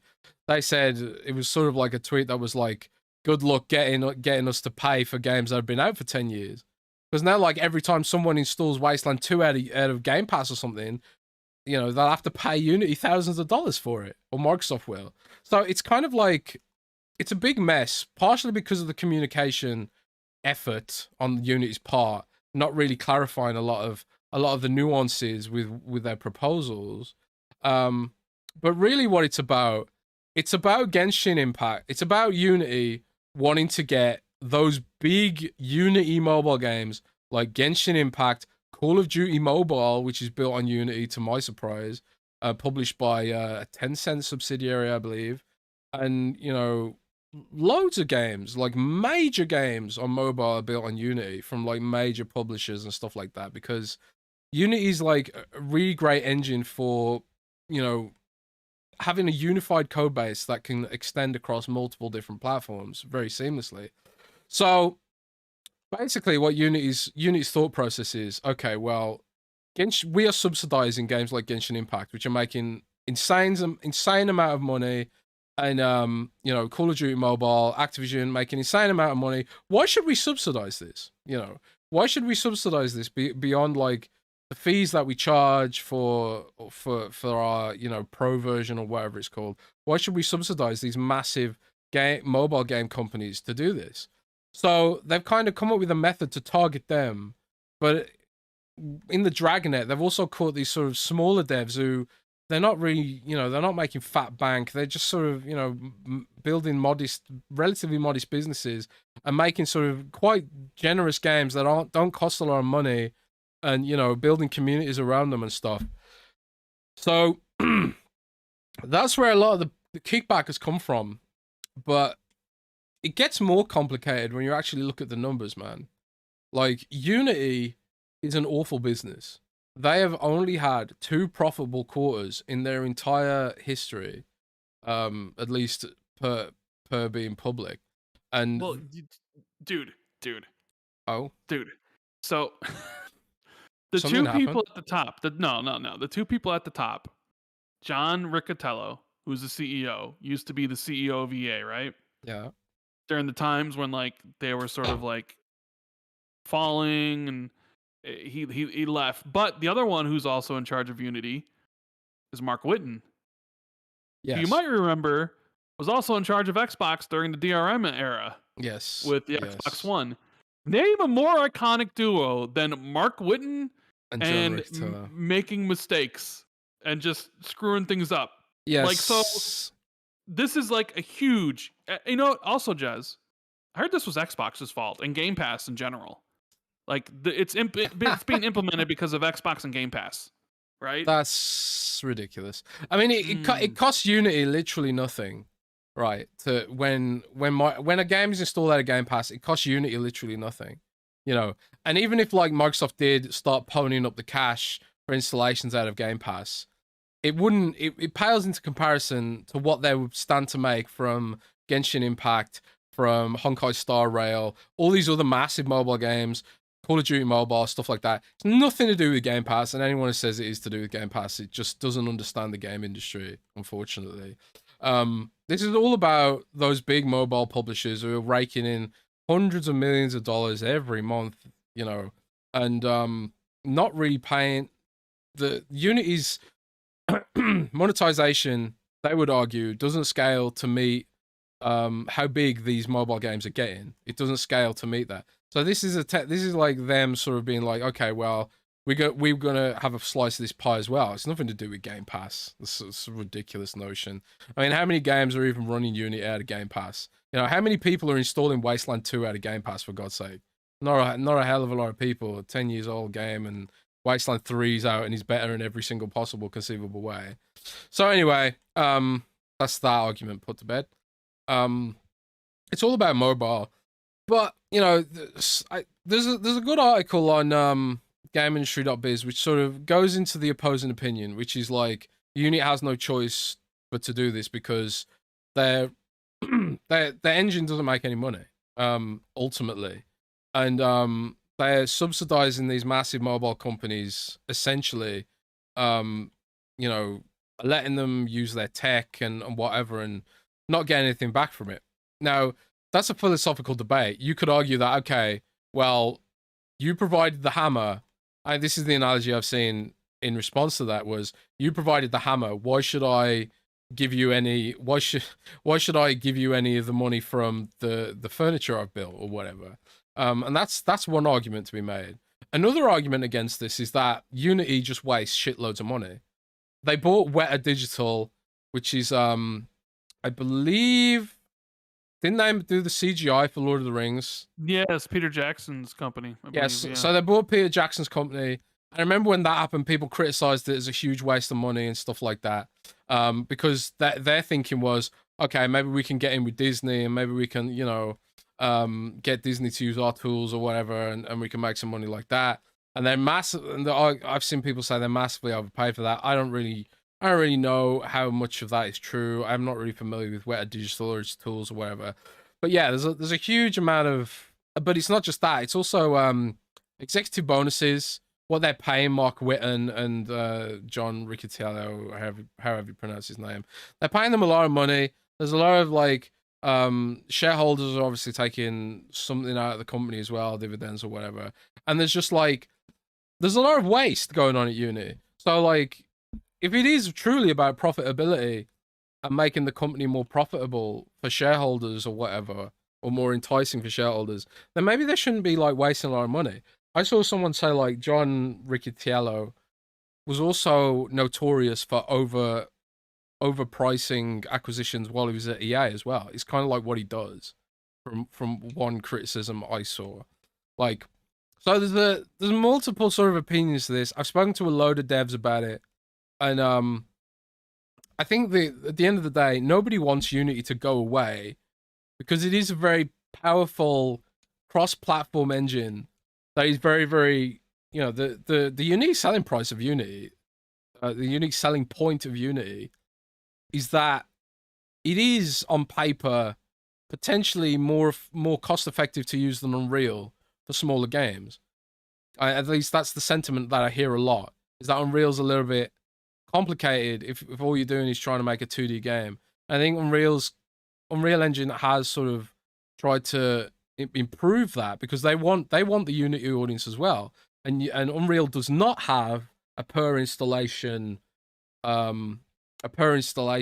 revenue model. Instead, they've got like a revenue sharing revenue model or something where like you know, it's you don't pay a penny to the first $1 million or something. I can't remember exactly what the figures are off the top of my head. But you know, but previously, like Unity was just like, I believe at least in the past, like Unity was just more effective, cost effective, or made more sense financially for developers of a certain size and stuff like that. But with this change, not so much. And there's a lot of developers, I think, who are sort of on the edge of the threshold, where it's really gonna hurt them, you know. Like they're not super big, but they're also not small. And it's sort of like it gets to that point where it's like they're sort of in between where it's like it wouldn't hit them that bad and it would actually hit them a lot. Other devs have come out and said things like, it's not about the money, it's more about the trust, because you gave us these terms of service and now you've changed them and you said you wouldn't change them. You know, that was pretty much what the Rust dev said. Gary Newman of Gary's Mod fame, who runs Face Punch Studios, who make Rust, he did a great blog post on their take on it, and it was a lot of it revolved around the trust that's been broken here, and that unit, like developers have, you know, they've come up with a business plan, and they're like, okay, we're going to build the game on Unity. This is how much it's going to cost us, and we've priced all this out and costed all this up, and now Unity's just like altered the deal, and it's kind of screwed us, you know. So there's that aspect of it too, and then like the death threats are coming in. From Unity's own employees, apparently. So yeah, it's a whole ass mess, and it doesn't look like they're going to backtrack because I think clearly they think this is the road to profitability for them, and they're just going to stick to their guns on it. Now, the big players, the big players like your Genshin Impacts, your MiHoYo, your Timmy, Tencent, and your Activisions, and because Activision uses Unity as well, obviously for Call of Duty Mobile, but also for Hearthstone, I believe, is on Unity. You know, and Microsoft uses Unity. Ori and the Will of the Wisps is on Unity. I don't know if any. I can't think of any mobile games Microsoft puts out. Maybe Solitaire's on Unity. I don't know. But yeah, none of those guys have come out and said anything. So we haven't heard anything from MiHoYo. We haven't heard anything from Tencent. We haven't heard anything from Microsoft. And I presume that's because they've lawyered up. And the lawyer's probably saying, don't say shit. Or they're talking in the background about what this is going to mean. Like, who's going to pay what, where, when, and why? Like, is Microsoft going to subsidize the Unity fees for indie devs as part of it at Xbox? You know, is Unity going to cut them a special deal for Xbox Game Pass and that kind of thing? We haven't heard a damn thing about any of that, which is what I find interesting. Because this, I have an article here from Twisted Voxel that says Unity claims PlayStation, Xbox, and Nintendo will pay its new runtime fee on behalf of devs. Yeah, but they said that they aspire to that, but we haven't had confirmation from Microsoft that they will do that. I asked Microsoft to comment on that, and they have not commented yet. They said they haven't said a damn thing. Now, usually, if they don't have a comment, they say no comment. But to me, that says like they might be working towards actually issuing some kind of statement on this. I kind of feel like they've been blindsided by this. Because I just get the impression that it took a lot of people by surprise. But and you have to assume, Rand, if they did take Microsoft by surprise and all their big partners by surprise, and this was just out of the blue, that strikes me as desperate. Don't you think? Very desperate. Yeah. No. Rushed and desperate. Because they haven't clarified a lot of the criticisms. So one of them being, you know, what if someone maliciously installs and reinstalls the game? Now, the Unity came back and said only the first install counts. Doesn't count for subsequent. How do they even track the installs? Yeah, at all? Yeah. Anyway. So that's the other thing. It's like, well, okay, it only counts the first install. How the hell can you track that? And apparently, the Rust hacking community has already come up with a plan to spam install and uninstall, but also spoof new hardware per install within Unity's runtime system. And also, does that not present a potential privacy problem? Like, because Unity will have to ping back every time you install a Unity game. Unity will receive information from your computer, potentially some kind of signature, which, you know, details what your computer is. Now, does that not present a potential privacy issue? Like, do you agree to give Unity all your information on what kind of computer you have and stuff like that? You know, I mean, when you sign up terms of service to a game, it usually does include things like that. But then, you know, there are regions that are way more privacy conscious than others, European Union being one of them. Like, has Unity thought all that shit through? Like, is that going to create some kind of privacy issue? Is this shit even legal, you know? Does this not maybe amount to breach of contract for some developers and stuff like that? It's a whole fucking mess, and they haven't clarified a lot of the stuff. And yeah, the fact that they haven't really thought this through probably is an aspect of desperation for them. So I'm very interested because I've never seen the industry 100% behind this. Something like they were just shitting all over Unity and their decision. Yeah, I've never seen anything like this before. Install, like, I was like, yeah, but whew, it'd be interesting to see what comes of all this. We do have another super chat here from Arigato who says, which was an actual topic. Sup, guys, what do you think about the full game on iPhones? I think it's going to be a game changer, especially when other companies like Samsung start doing it. He's talking about iPhone. They revealed their new phones, the iPhone 15s, the other day. The iPhone 15 Pro actually plays native AAA games, and they used Assassin's Creed Mirage. They used like Resident Evil 4 and Resident Evil 8. I think even with ray tracing for all these. Yeah. And a lot of people are like, "Oh my god, native AAA gaming on a phone." And people are like, "Is this the next frontier?" Blah blah blah blah blah. And I'm just sitting here thinking, like, you fools. Haven't we gone down this path before? Haven't it's already been proven that people who play games on phones want to pay zero money for stuff? Like, I understand like looking at that and be like, "Oh my god, it's running Resident Evil 4 native with ray tracing." Like, look what it can do. Like, I get it. It's impressive from a tech standpoint, but it's also something that is like essentially locked to $1,000 phone, right? Dude, I'm telling you right now, I may be wrong on this, but this stuff's gonna flop like a dead fish because the the gaming market, the market, the mobile market when it comes to games will not pay $60-$70 for these games at all. Period. End of story. Like those, nobody's going to buy this stuff, and I think it's just Apple trying to get some positive press for it, paying for the development of these games, but if you look at the history of the mobile market and the type of games that are accepted there for the type of price, it's basically free. Nobody is going to be paying $70 for Resident Evil 4 on a mobile phone. It's just not happening. Those users will not pay that. I don't know. Am I the only one that thinks like that, Jez? No, and honestly, it's not even new. You can go on the App Store right now, not just on Apple, but also on Android. There are already AAA games that you can buy that cost, a lot of money, near to full price. Like, a lot of them are past-gen games, sure, but they exist. The argument I've spoken to people who know far more about video game industry than me, and they said to me exactly what you said just now. Exactly what you said. The market for full price games on mobile, as it exists today, essentially doesn't exist. It doesn't exist. Like, people want free games, they want transitory experiences, and if you've seen the touch controls that come with Resident Evil 8, it just looks awful. It'd be like, it's not going to be any different of an experience to playing Resident Evil via xCloud on your phone without a controller. You're going to need a controller and a TV to really get the most out of those experiences. They are designed for TV. They're not designed for phone. And they won't play well on phone.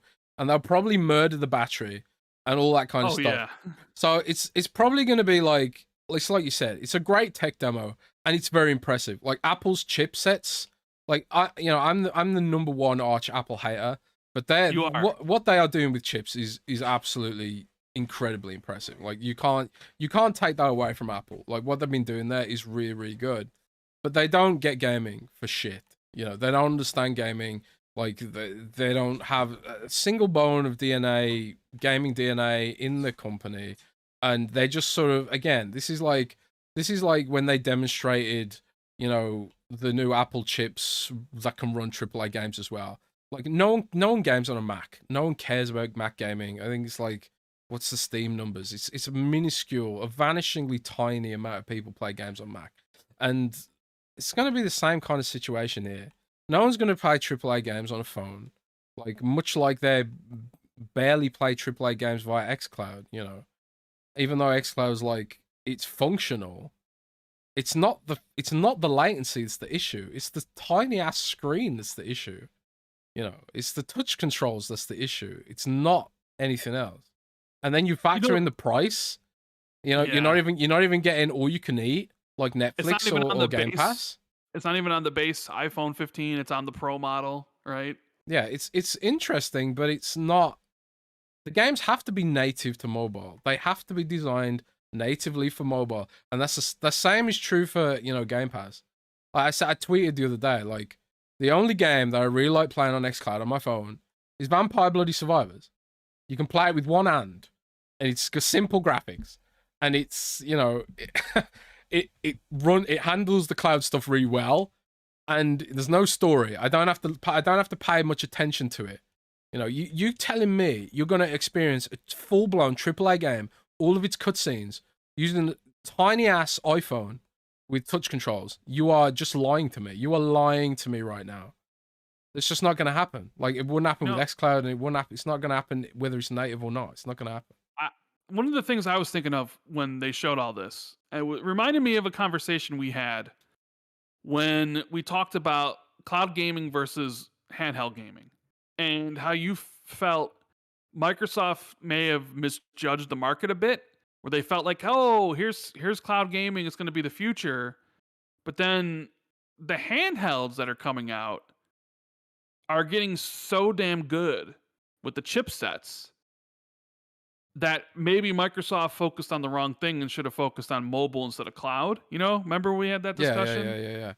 But And watching this kind of put it in perspective, where it's like, yo, you have a phone. Obviously, everybody needs a phone, and now you're gonna have like these games running natively in here. And I just sort of I was thinking to myself, like, obviously nobody's gonna game on these, but I was thinking to the ROG Ally and thinking to the Steam Deck and being like, man, Xbox really needs to make their own handheld. they do. They can't keep running away from this. Like, and again, like, even with the ROG Ally and the Steam Deck, like, people who like would point to those kind of devices and say like, oh, look, this totally means that people will do this on iPhone. I'm sorry, iPhone is fucking tiny. It's fucking tiny. It's minuscule. My girlfriend's got the iPhone Pro Max 14, last year's model. It's so fucking tiny compared to my Samsung Galaxy Note. Well, it's not Galaxy Note anymore. The Samsung S23 Ultra. It's so small. And then, I'll go even further. My Note is too small for console gaming. Like, you can't read the text on the screen. You can't see what you're doing if you put touch controls over everything. These games are not designed for these tiny ass screens, man. And that's why, you know, the Steam Deck and the ROG Ally and the Lenovo Legion Go, these have screens that are between 7 and 8 inches. The ROG Ally, the Lenovo Legion Go, is, I think it's 8.1 inches or something. It's fucking huge. And that's because these games are designed for monitors and TVs. They're not designed for phones, and they will never play well on a phone. And no one who's really serious about gaming will want to experience that on a phone. And anyone who's casual won't want to pay $70 to play a game like that on their phone either. They want free to play shit. Hayat in the super chat says, Rand, Apple fans will pay anything to make them feel justified in getting the newest version. I'm not. Why don't they buy Macs then? Why do Apple fans not buy MacBooks? If Apple fans are such fanboys, why don't they buy Macs? It's because they're garbage. They don't buy Macs because they're garbage. So I think like even Apple fans have a limit on what kind of bullshit they will accept from Apple. Well, I think it's because iPhones in the US are seen as a status symbol. MacBooks aren't. Right? I think that has a lot to do with it. Is that iPhones are considered a status symbol. If you have an Android, like I've been around some younger kids recently, and there was a conversation I overheard about how if you have an Android phone, you're poor. Yeah, I heard that too. My cousin says stuff like that. So yeah, they pay for it because they're paying for the status symbol of having it, right? I'm not, and I agree with you. They will pay the price for the iPhone Pro or whatever, but they are not going to pay $70 for Resident Evil 4 or any of these games here. They're just not. Nobody's going to do it. The market doesn't. There's no market for it in any of this stuff. There's no market for it on an iPhone. There's no market for it on Android, right? So yeah, like I don't know. Like I'm not disagreeing with you that they'll pay these prices, but I am disagreeing with you about like the game aspect. Nobody's gonna be. I shouldn't say nobody because I'm sure there will be few. But it's like Stadia, bro. Nobody was like those companies didn't want to make games for Stadia. All the reports came out that Google was essentially paying Ubisoft and paying Bethesda and paying these companies to make these versions of the games, tens of millions of dollars for Ubisoft to port Assassin's Creed on Stadia, because Ubisoft knew it wasn't worth their time, that nobody was really going to be buying it on Stadia. So Google had to make it worth it for them. And they were paying. There was a report they were paying like upwards of like $10 million or something to do it. And it's like the same thing here. Like, do you think Capcom is spending their own money making an iPhone port of Resident Evil 4? Of course not. Apple's paying for it. Because Capcom knows nobody's going to be buying the game on the iPhone, but Apple wants people to, so they'll spend the money to get that development done. But either way, whatever. Like, I would always say, people talk about the console wars, but the phone wars is a whole different thing. iPhone versus Android. Woo. Well, I don't think the phone wars is fair because, objectively speaking, Android is better than iPhone. Objectively speaking. Here we go. There's no room for debate here. My Samsung S23 Ultra is better than the best iPhone. It's better than 3 of the best iPhones put together. Bro, I don't care enough to argue. Better camera, better battery, better operating system, better everything. It's just literally like the people who get iPhone is because they don't know any better. That's the fact. I had an Android, and then I switched to iPhone, and it doesn't really matter. I don't really care. I have an iPhone right now, but whatever. That's what I'm talking about. The people who don't care get iPhone, bro. That's the truth. I want a good phone. People shame you when you're in the chat and you got the green bubble. You know what I mean? Only Americans, man. Only Americans. British people use WhatsApp, so they don't see that shit. Even iPhone users in Europe, they don't use iMessage. iMessage is garbage. Everyone uses WhatsApp, bro. God Emperor Super King saying I would play Dark Souls on a phone, and Peter Nestor in the super chat saying my phone is 4 years old. I'm due for a new one. I usually get the regular iPhone, but the gaming possibilities have me considering the Pro. They're offering some pretty good trade-in values for a T-Mobile. Like, I could essentially trade up to this iPhone 15 for free because they're offering $1,000 for the type of phone I have. So I could upgrade to iPhone 15 Pro for essentially for free. Apple does offer great iPhone. But Apple provides a really good service. I'll give them that. The trading deals are really good, and the platform they operate is probably better than Samsung's native platform overall. But that's the cool thing about Android. I don't have to use Samsung shit. I can just uninstall it all and just use Microsoft stuff instead, which is generally better. So, One says Microsoft has a bad track record supporting their experimental hardware recently. They discontinued the Surface Duo. I don't want a handheld if it's not going to be supported long term. Fair enough.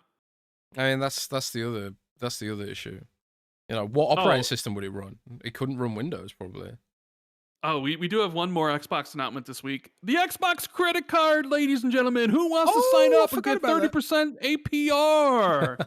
Yeah. I mean, you get 5 times rewards. I mean, I guess if you're someone who buys a lot of games on the Microsoft Store and you use a lot of Microsoft rewards, and you're someone who pays off the balance every month, it's probably a good card to get because you would get like 5 times the Microsoft rewards or whatever.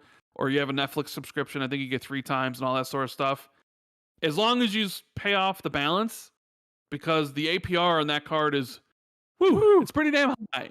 So yeah, I was like, well, this PlayStation has the same card, right? It's got a PlayStation credit card. It's Barclays too, right? Sort of rewards, like kind of like, you get like Sony rewards or whatever. So, I mean, I don't need a new credit card.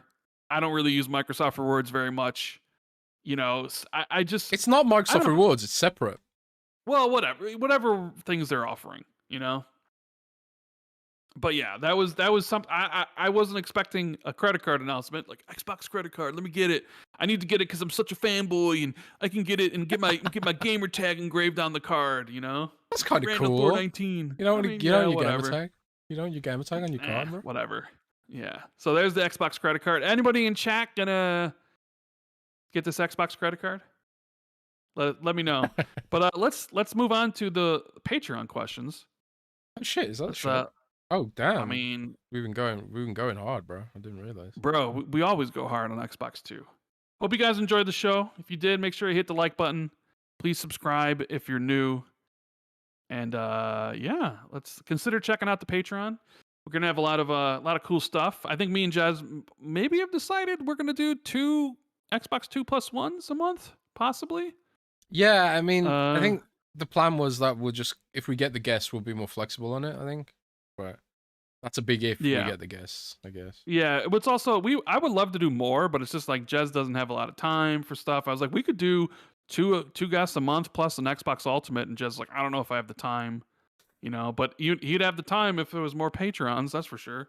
Yeah, I mean, is there a point where the Patreon's so big that we just go full blown last stand media with it and Yeah, register well, as a company? And you need like 5,000, 10,000 people. But either way, I don't know here's if you some of the need that many, questions. man. We have Jay Foley leading it off saying, I feel Discord is getting a lot of features with Xbox as of late. Do you guys see Microsoft eventually buying Discord? Didn't they try to recently? And then like Discord was like, no, no thanks. Essentially, right? I I think, recall something along like that yeah, was they did. when like they were almost going to buy TikTok, right? And then it was like, Yeah, oh, they might buy Discord, and then yeah. so If yeah, I they did consider buying Discord or tried to buy Discord, and I think like some of the analysis I saw was like Discord used them for evaluation yeah, ahead of like potentially filing to go public. Don't know how true that is. Might be BS, might not. I don't know what'll happen with Discord. I mean, I'm sure I'm sure Microsoft would like to own Discord, but I also don't think Microsoft's really good at running companies like that.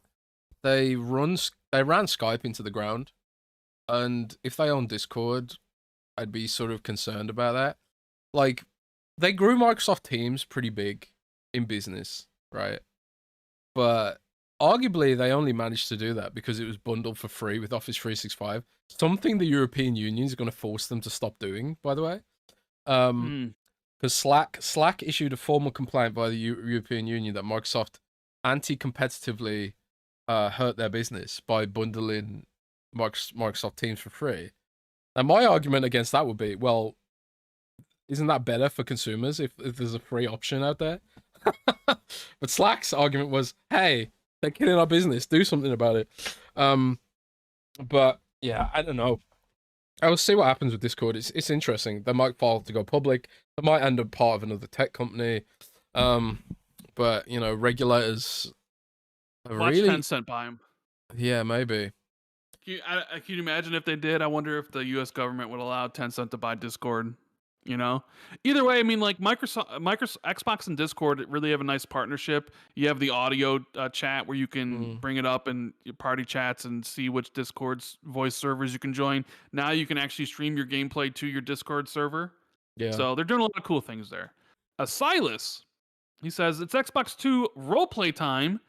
After the ABK merger, Phil, Jerry, and Sarah, Matt, are called into a meeting with Satya and Amy Hood. You two are asked to justify why Microsoft should continue investing in a stagnant console market, R&D, manufacturing, distribution, blah, blah, blah, whatever. We now arguably own the most profitable stable of IP like COD, Candy Crush, Elder Scrolls, Warcraft, Scalebound. Oh God, Scalebound mentioned. We can invest more in cloud, grow Game Pass, distribute through PC, PlayStation, Switch apps. Can still market our accessory line to PC. We can be bigger than Tencent. What can console add from a financial perspective? So this is like the console argument, right? And you're Phil and I'm apparently Sarah Bond. Why Right. invest in console when you can do all these other things, right? It's Because console has research and development. You know you have this long lead time. There's only so many people will buy it. When we could put this on just on PC and on Switch and other places. I mean, I would argue. Go ahead. it's a tough argument actually. Like a lot, you know, you might think like, well, why do it? Because it, you know, you ultimately don't need to. At the end of the day, it still costs money to run your own storefront. You know, if you are Microsoft, and you know, you might say, well, you don't have to pay Steam's fees, but at the end of the day, you still have to, you know, run your own store, which costs a lot of money too.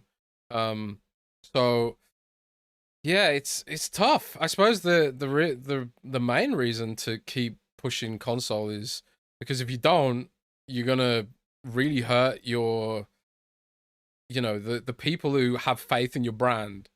Because at the the end of the, core the core customer, like the core customer, the one that spends the most money, yeah, right? because like So at the end of the day, yeah, I mean, Microsoft has repeatedly kind of harmed how it's viewed with consumers repeatedly over the years. they shut down Windows Phone, and like I've seen like a really sharp drop off in interest in Surface as well in recent years, because they've they put Panos Panay in charge of Windows, and I feel like with his attention divided, like Surface has dropped off. It's not, they're not pushing it as hard as they used to. Part of that I think is because they don't want to compete with OEMs, and they want to give them some breathing space in a tough market maybe. But at the same time, it kind of like, it's like, well, why, if I can't rely on you guys to properly support your own hardware, why should I rely on you guys to do anything with regard to consumers? Which is why people don't trust Bing. I think it's why people don't trust a lot of Microsoft products, is because they don't stick the landing. So for me, Xbox is about proving that Microsoft actually can run a consumer business, because let's face it, none of the other consumer businesses are any good, or barely even exist anymore. So that's the reason I keep it. But I do think like gaming in general for Microsoft needs to evolve. And I think, like, going back to what Rand said, one way to do that is to make a handheld, because that's where Gen Z wants to be, baby. Well, also when you speak specifically about console, it's where they make the most money, right? They're taking 30% of everybody else's games. That's everybody wants that, right? I know, like you said, running your own storefront costs money, but also every single game comes to your platform, you're taking a cut of, and that is no small amount of money, right? Because even sure, you could be a third-party publisher, but you look at how much money Take-Two and EA and Activision were bringing in. It's still less than what Xbox is bringing in. I mean, you would lose a lot of your revenue if you decided to get rid of console. You lose the console sales, you lose the DLC sales, you lose microtransaction sales, you would lose full game sales, right? You probably would have a decrease in Game Pass, because now if you don't have a console and you're just putting on Switch and PlayStation, you probably have Game Pass, but it's just going to be first-party titles. Right? And I would imagine there's going to be a lot of people that, you have, say, like, you have 30 million subscribers for Game Pass now, you might lose a lot of them. Or maybe you game a lot and you're on PlayStation now, you have access to whatever millions or whatever. So I don't know. Obviously, there's no alternate universe here to compare it to. So you may lose subs, you may gain subs. But like currently right now, I mean, like he mentions cloud gaming. Well, I mean, I don't expect cloud gaming to grow 5 to 10 years, right? I mean, we just saw an example of Microsoft putting out a highly anticipated game and the sales going through the roof. Now, if you could string that together and actually release games like you said you were going to, on a consistent basis at quality level that people want to play, you're going to start selling more consoles, and you would get more fans, and then you would sell more games and sell more DLC and sell more subscriptions. That doesn't prevent you from also putting those things on PC and growing your PC base, or growing your cloud gaming base, or what have you.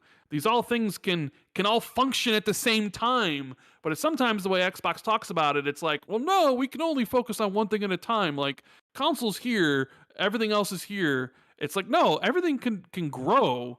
You just haven't really been in the position to grow for XYZ reasons, right?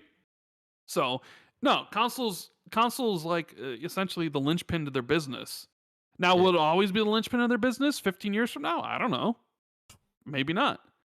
Maybe we've evolved by then. Maybe cloud gaming does take off and you don't need consoles anymore. I don't know. But like right now, and you're talking about in the immediate future of next gen, no, like consoles are be super important. But I mean, I can't speak to the future.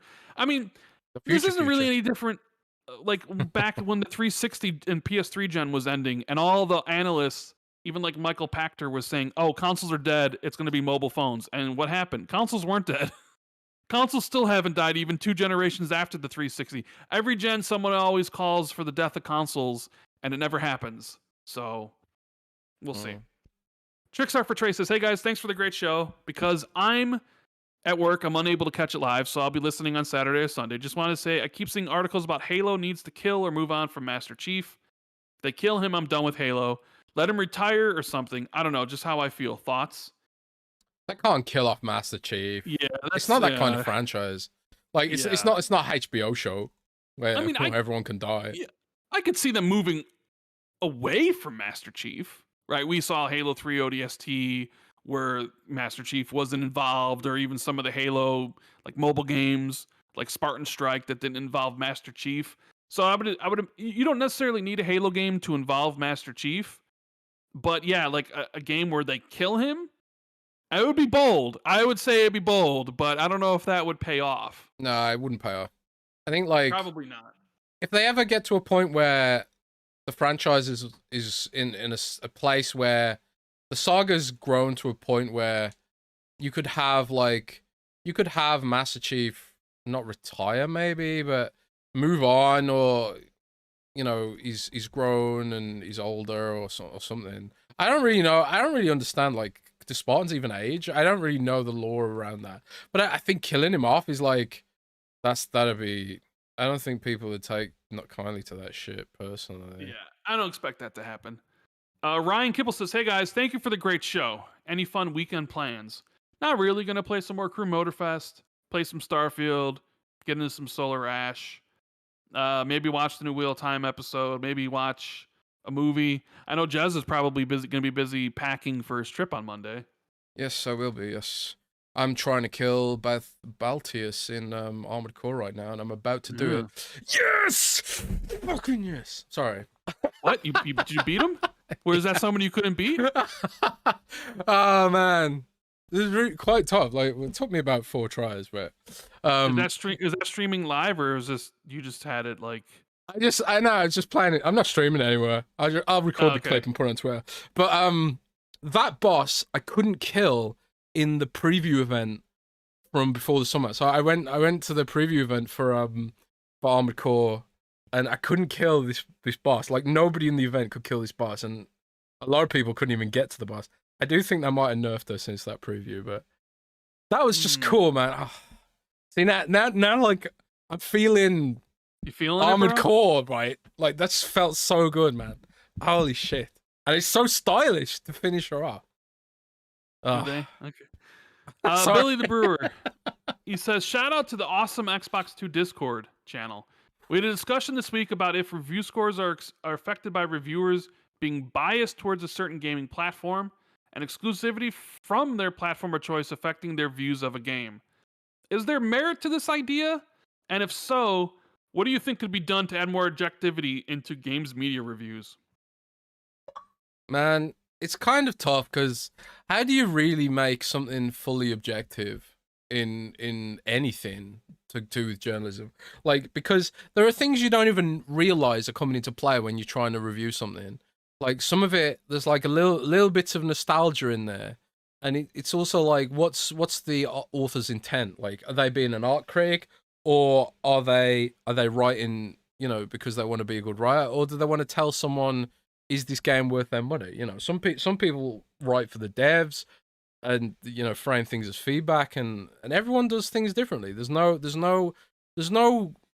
course or degree for game journalism, and there's certainly no course or degree for writing a review and stuff like that. You basically just have to find the reviewers that you like and that you trust, and just stick with them and ignore the rest. The rest of it is noise, man. Like, I never read game reviews. I never have my whole life. I don't really read them or pay attention to the discourse and stuff like that. I judge by the trailer. Like, if the trailer looks good, like, I tend to know from a trailer if something appeals to me, and I just go by that. I go off the marketing, Right. And usually I can steer myself right like that. It's rare that I've bought a game based on what I thought I'd like, and then found it to be completely different and be disappointed. It's very rare that that's happened to me. But yeah, just ignore the people who are like either reviewing for activism, or they're reviewing things cynically because they want to. This kind of see this sort of question from Billy brings up like the discussion about Starfield. Like a lot of Xbox fans specifically targeted Dan Stapleton because they felt his stance on the ABK deal and his stance on the early access affected his objectivity reviewing the game, right? Because he felt a certain way about how Microsoft was conducting their business. Because of that, it seeped into his review, and he rated it lower.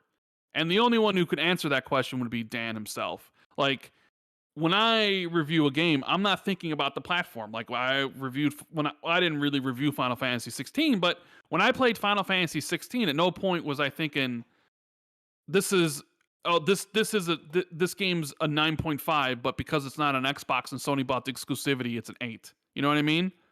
Yeah. Now, I'm not saying that there aren't people like that, or there aren't reviewers out there that would think along those lines, because I'm not in those person's shoes, but I would never think that. It's like, is the game good? Yes or no? And what varying levels of awesomeness is there? You know what I'm saying? Is it a masterpiece? Is it fantastic? Is it great? Is it good? Right? So I think that's what the question here is basically being asked. It's like, if you're a PlayStation dude and you're forced to play Starfield on Xbox and review it, are you a little bit salty, and would you take that out in the game? And the answer to that question is unknowable, because you're not that person. I just know I would never do it, and I hope nobody else would ever do it. But it's a thing you'll never know. Unless somebody publicly admits it. Like, unless somebody was like, I'm doing a Reddit AMA and I rated Starfield a 6 because we didn't get a free code, and I used to work at Eurogamer, and they come out and publicly say, I rated games lower because they weren't on PlayStation or Xbox or something. It's the only way you would truly know. Yeah. Eric Sanchez says, hope you guys are doing well. Thanks for the consistent shows. What's up with the xCloud queues? Have you guys noticed the steep waiting times? 15 minutes for me. I haven't used xCloud once, so this is all jazz. Yeah, so it depends where you are, I think, in the world at any one time. Like, I generally don't get queues where I am in Germany, and I think that's because my local data center's not in use that much.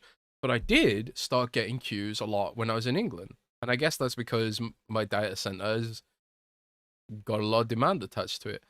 I will say that, like, with Microsoft potentially pivoting away from cloud and focusing their attention a little bit more on handhelds, like the Asus ROG Ally, which they are using as a test bed to build a version of Windows that will actually be a better experience on that kind of device.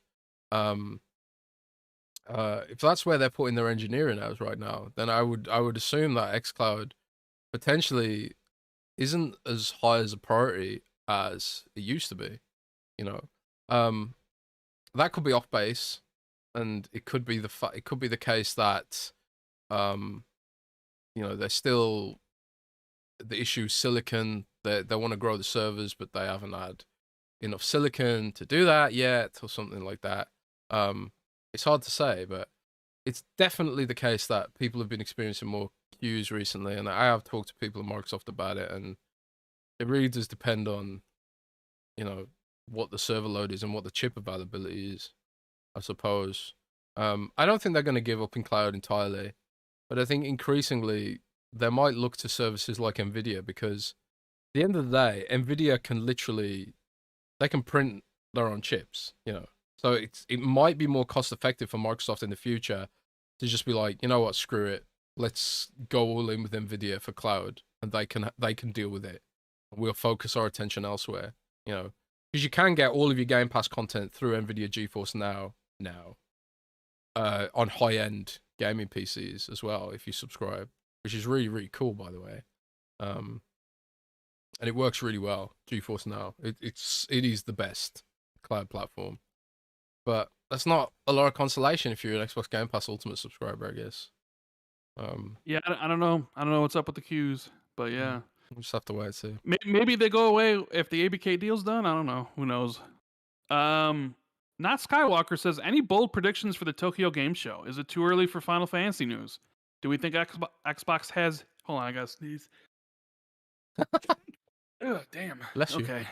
Do we think Xbox has anything at all that they are pitching for publishing, aka second party, out of Japan aside from Kojima's games? Cheers. I'm sure they are. I'm sure they're working the streets, as they say, talking to people. They do have a lot of Japan, developers making games for the platform. I think they talked about that last year.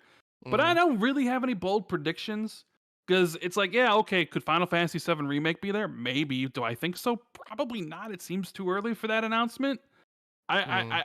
I do think there might be smaller Square Enix announcements, like maybe an Octopath Traveler 2 coming to Xbox, or maybe Legends of Mana, like something, or maybe like Final Fantasy Pixel Remaster or something, right? I do think there'll be some announcements. I think Phil's there for a reason, but that's just my take on it. I don't know. We sort of touched on this earlier, but really quickly, Jez, what do you think? You I have any think bold predictions? I've actually heard there's a lot of really good stuff in the show. Okay, okay, good. It's all focused around of course, I mean Microsoft have said this themselves. It's all focused around Japanese games and Asian games and stuff like that. To be expected. To be expected. To be expected, of course, yeah. But Yeah. yeah, I've only heard good things about it, so I'm quite excited for it. I'm trying not to Well, you're get gonna be gone, myself. right? You'll be gone. Yeah, I'm still gonna try and check it out. I'm trying not to get myself like overhyped about it because like I really Like you would were love. for the PlayStation showcase in May. Yeah, we remember. Eh? Remember how Oh, hyped you you were mean? for the Oh PlayStation showcase? yeah. I can't remember what you're talking about now. Yeah, so yeah, I just mean with regards to Square Enix, 'cause a lot of people have been asking me like basically, is Microsoft gonna consummate their relationship with Square Enix at this event? And I want to believe the answer is yes, but you don't know at the end of the day. You don't know for sure if it's not too early yet, or you don't know what really is Well, going on behind the scenes. Phil did say that Square Enix is gonna have to make announcements on their own timetable, right? Yeah, So, exactly. So like, part of me wonders if like did they just not announce this too early, man? well, I mean, Final Fantasy 14 is coming early next year, and early next year is not that far away. I mean, it's like you said, Christmas is almost here, right? So, when you think about like February, March, it's not that far. 3 months till Christmas, and then 5 months in February of next year. So it's close. Mm. Uh, Batman Beyond says, "Hey guys, I'm looking forward to the Starfield spoiler cast Q&A thread." Ah, yeah, we're gonna do. That was one of the things people were suggesting was we should do spoiler cast for Starfield down the line. That's something we'll definitely do. I think that's a really Yeah. cool idea. Chimera Chasm says, "Do either of you boys ever made much use of Quick Resume? With the month ahead, I feel like I'll be using it more than ever to juggle Liza P, Starfield, and party animals." Nope, not me. You don't use Quick Resume? No, because there's times What is before where wrong with you? it would like void achievement progress, and if you did it, you wouldn't get it. So Who plus, cares? like, I just quit. I just quit out every game. Yeah. You Plus, I'm are not. a bad gamer. Nah, I Right. don't. It's whatever. You see, it works for you because you also play 10 games at once. I play one, so Hmm. maybe max two. Well, I've been sort of like, yeah, I mean, I suppose like Rand says, I play a lot of games. So like, it's come in really handy for me, especially with Starfield, because it works really well with Starfield, which is like, there are some games where it just doesn't work that well. Or, thankfully, it works really well for Starfield. So I've been using it quite a lot with Starfield. Mm-hmm. I've been using, what else have I been using it with? Just basically anything I go saw. Some stuff I can't talk about yet. Works well for Cyberpunk as well, but like Rand says, sometimes it can be a bit iffy. So I still always drop a save before I turn my Xbox off, because you never know for sure if something weird's gonna happen, or you might lose progress or something like that. So I do always drop a save on there. But yeah, I use Quick Resume. I think it's really cool. I love it. Right. Let's see here. Let's take a look.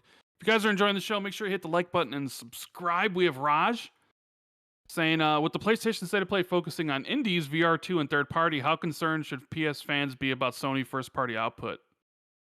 I mean, I don't know. I mean, we don't have a PlayStation. Like, we don't really. I mean, me and Jez will play it, but um, I guess you have to see what next year brings and how long some of these games are taking.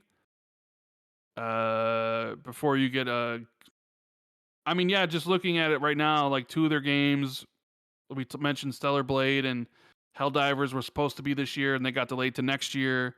And this year they just delivered Spider-Man 2 Is there anything else big coming for them next year? I mean, granted, they had Final Fantasy 16, so they did have something else, but I don't know. I don't know. Games take a while to make these days, unless you're Insomniac for whatever reason, and they can get out multiple games in a couple years. But everybody else taking a bit. So yeah, people are still waiting for the roadmap from PlayStation. They just don't know. It's kind of up in the air.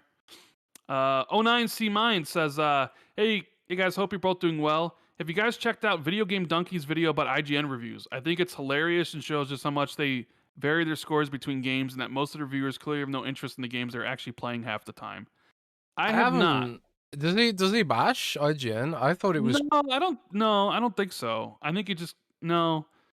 I thought it was critical funny. of. I heard it was critical of people who criticized IGN.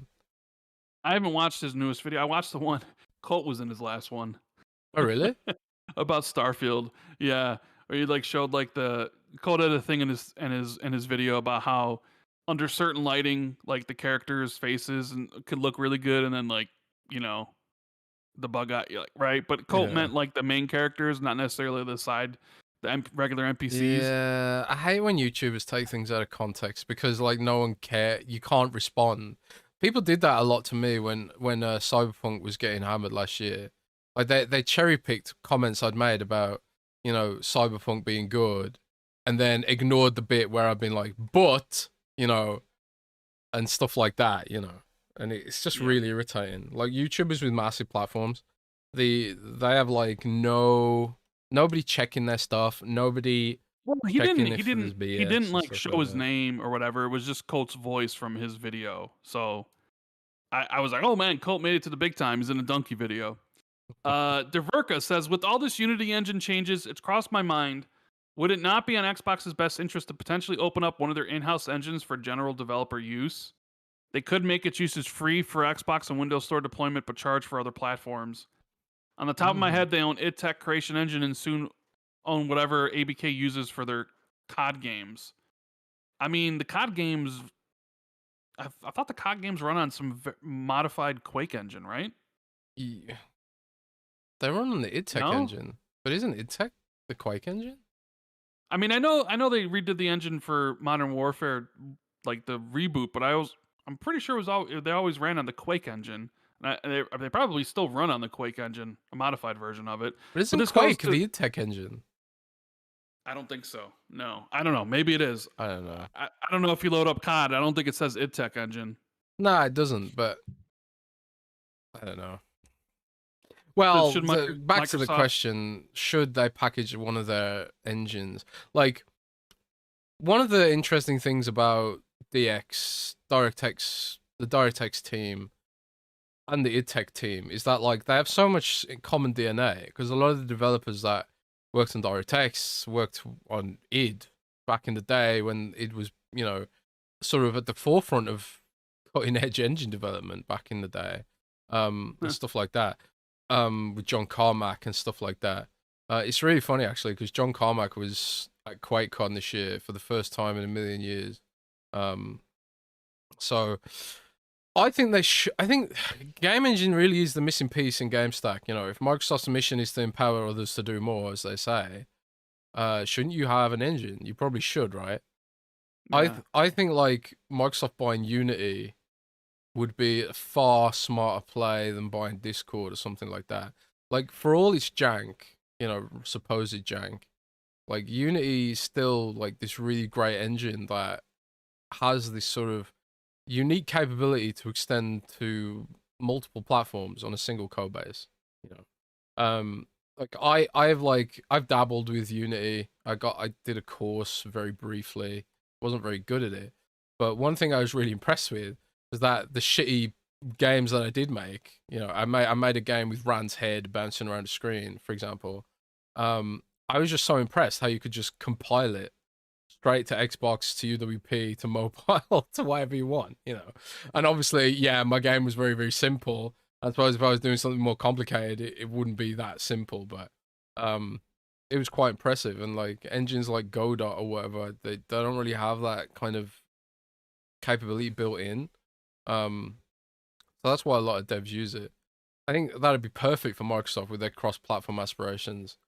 but I don't really know if id Tech or one of the other engines they've got in house, like Slipspace or whatever, Slipstream, whatever it's called. I don't know if they have the features that would necessarily benefit anyone but those internal studios. I don't know. It's an interesting discussion, though. Yeah, I mean, I looked it up, and it does say that originally Call of Duty was based on the id Tech 3 Quake engine, Yeah, I thought but it was. it's been so heavily modified over time. Yeah, it probably doesn't look much Uh, like id Tech these that like the days. new But Call of Duty Modern Warfare 2, 3, and Warzone 2.0 all run on what they call IW9, but I don't know. But at one point it was based on id Tech. yeah, So, let's see here. We have Governor Grimm. Two short, quick questions. What do you think? When do you think BG3 Baldur's Gate comes to Xbox? I know before the end of the year, but when? Have we heard anything about the number of units sold on PlayStation? No, we haven't heard anything about the number of units sold. And I mean, we did have a quote from someone at Larian that it was coming between September and November. So I'm going to say November. I say they launch it on November on Xbox after it gets all the Game of the Year nominations. Be perfect time to launch the game on Xbox. I'll play it again. Maybe I'll play it then. Sarah one Kevin says, in addition to this year being loaded with quality titles, I've also been really happy with how diverse titles have been. And this goes for Xbox Game Studios as well. RTS games, RPGs, action games, racing games seems to be something for everyone. On the weekend, I was going back and forth through Starfield. Early in the game now, it's currently consuming me. Age of Empires 4 and Halo Infinite multiplayer. I thought to myself how amazing a time it is. For Xbox, their strategy seems to be unfolding, where they're not just a Halo or Gears system. What are your thoughts on the diversity of quality games this year? I mean, we talked a little bit about that before, right? I mean, they hit it out of the park with Hi-Fi Rush and Starfield. For me was amazing. I'm sure Forza Motorsport will be what it is to the sim racers out there. So I mean, they have what I think will be 3 successes. It's just that Redfall obviously was not, and Minecraft Legends I think was probably not as good as people had hoped. But I mean, you add in GoldenEye, you add in Age of Empires 2 and how well that controls, and Age of Empires 4. I mean, yeah, the diversity on Xbox is pretty strong. The thing that Xbox needs to do is they need like the quality needs to be higher. Can't have Redfall happen. Can't have Minecraft Legends be rated that low. You gotta be mindful of all that. But yeah, nobody can deny the diversity that Xbox has in their games they put out. I want to say, I really want to. One of the things I'm interested in is if Microsoft does get to buy Activision, do we get a new Sekiro? I mean, I doubt we would get Sekiro on with old Activision, a sequel. You know, Why is that? I mean, maybe they would. I don't know. I sort of feel like maybe From Software's asking price is higher now because that was done before Elden Ring, right? Because they were kind of like, oh, we did the Dark Souls games and they sold this much, and Sekiro comes in and maybe matches that. And now they've blown up. Now Elden Ring is this 20 million seller, and Armored Core 6 is going to sell more than any Armored Core before, where now you could come across and be like, hey, you want to do Sekiro 2? Maybe you need to pay more? I don't know. Oh, does From Software even want to do a Sekiro 2? I don't know. What plans do they have? They could have big plans that may not involve that. I don't know. Yeah. I mean, I would love for it to happen, but we do gotta go through these pretty quickly, Jez. We don't got a lot of time left, and Okay. Lee Sanders says, Jez, I need to know more about achievements. Sir, give us all the gossip. I don't have anything to report for achievements. I mean, I mentioned that I'd spoken to people at Gamescom about it, and that Microsoft does want to do platinum achievements and things like that. It's just about time and dev hours and priority and stuff. Priorities. Yeah. And right now, I think their priority is the Xbox app on PC, and also making a overlay for Windows that makes devices like the ROG Ally a little less painful to use. So I think that's probably where Microsoft's priorities are right now, working with OEMs on that. And that maybe platinum achievements will come again in someday in the future. I don't know. Yeah. SJ Dub says, hey, Rand and Jez, hope you're both doing well. Is it just me, or does it seem like Xbox is marketing more for Tokyo Game Show this year than previous years? Yesterday, Xbox and Papa Phil put out a video inviting people to watch it. I'm not expecting anything big like Final Fantasy VII coming to Xbox, but has me looking forward to checking out the show. Yeah, I mean, Microsoft is you're not going wrong. hard. Microsoft is going harder, I think, Yeah. on the Well, Tokyo you Game Show. mentioned you mentioned it probably were worth checking out, right? And they do. I mean, like they went big at Gamescom. They had a great showcase. They had a great developer direct earlier in the year. Why not end it off with a good Tokyo Game Show and Yeah, end of the year with and maybe an announcement of something at the Game Awards? It does seem like they're putting more emphasis on it on Tokyo this year for sure. yeah. And last year was pretty good as well. So we'll see. I think Uh, Microsoft like they're reacting to people asking for it, I guess, and that's pretty cool. Tyson says, "What do you think is Xbox's best chance to win its first game of the year? Is it Hellblade 2 next year? Fable? Elder Scrolls 6? What do you think has the best chance?" Well, I think it depends on the year and the number of quality games that come out. Hellblade 2 seems a game that is geared towards award nominations. Um, Fable and Elder Scrolls 6 potentially. It's hard to say. I don't know. It's always difficult to say what game would win game of the year. I'll just say Hellblade 2 because that's the one I care about the most. Luke says, "Hey guys, currently nursing a sore throat and a nose running like a tap. Got the dreaded COVID again, but the worst of it is over. A question for Rand. From my visits to America, Michigan, Chicago, Louisville, Kentucky, and Nashville, Tennessee, lots of Americans never traveled outside America. Have you ever been to Europe or UK? Get Jez to put you up for a visit. I've never been out of America. No, I have not been to the Europe. I've not been to UK. I've been to Colorado. I've been to California. I've been to Florida. I've been to Wisconsin. I've been to Michigan. I've been to Minnesota. I've been to Georgia. Yeah, those are the states I've been to, but I have not been out of the country. Georgia was the I, first place I went to in America, actually. I would like to go. Maybe to like I don't know where I want to go though, but yeah. Achievement says if Unity stock tanks because of the pricing news, Xbox could buy Unity and combine it with ID at Xbox Publishing to encourage devs to use Unity as their engine and Xbox as their publishing arm, and still allow them to port to other platforms. Seems like a win-win. Yeah, but the Unity tank has been tanked for a while now. It's like $3, and it's been like that for quite some time. Their stock price tanked. So, but like Jez said earlier, it sounds like maybe Unity isn't profitable. It's So not. Xbox buying Unity so to package up with their game stack stuff to give to developers, I'm sure maybe they've thought about it, but if Unity's not making money currently as it is, and Xbox spends a lot of money to buy that, are they just buying like a dead goose? I Something also that's not think ever going to like make money? I think regulators as well might raise eyebrows because Microsoft also owns GitHub, and Yeah, that is true. it gives them sort of like a really it gives them a large amount of control over entire development pipeline potentially. I mean, it's not far removed from what some other companies do, but Microsoft's already in regulator crosshairs right now with Activision. So I do think Unity would be a good buy. It makes a lot of sense. And Microsoft could probably make it profitable by bundling it with stuff. But Microsoft's already getting attacked by regulators for bundling things together, so it's a Yeah. problem.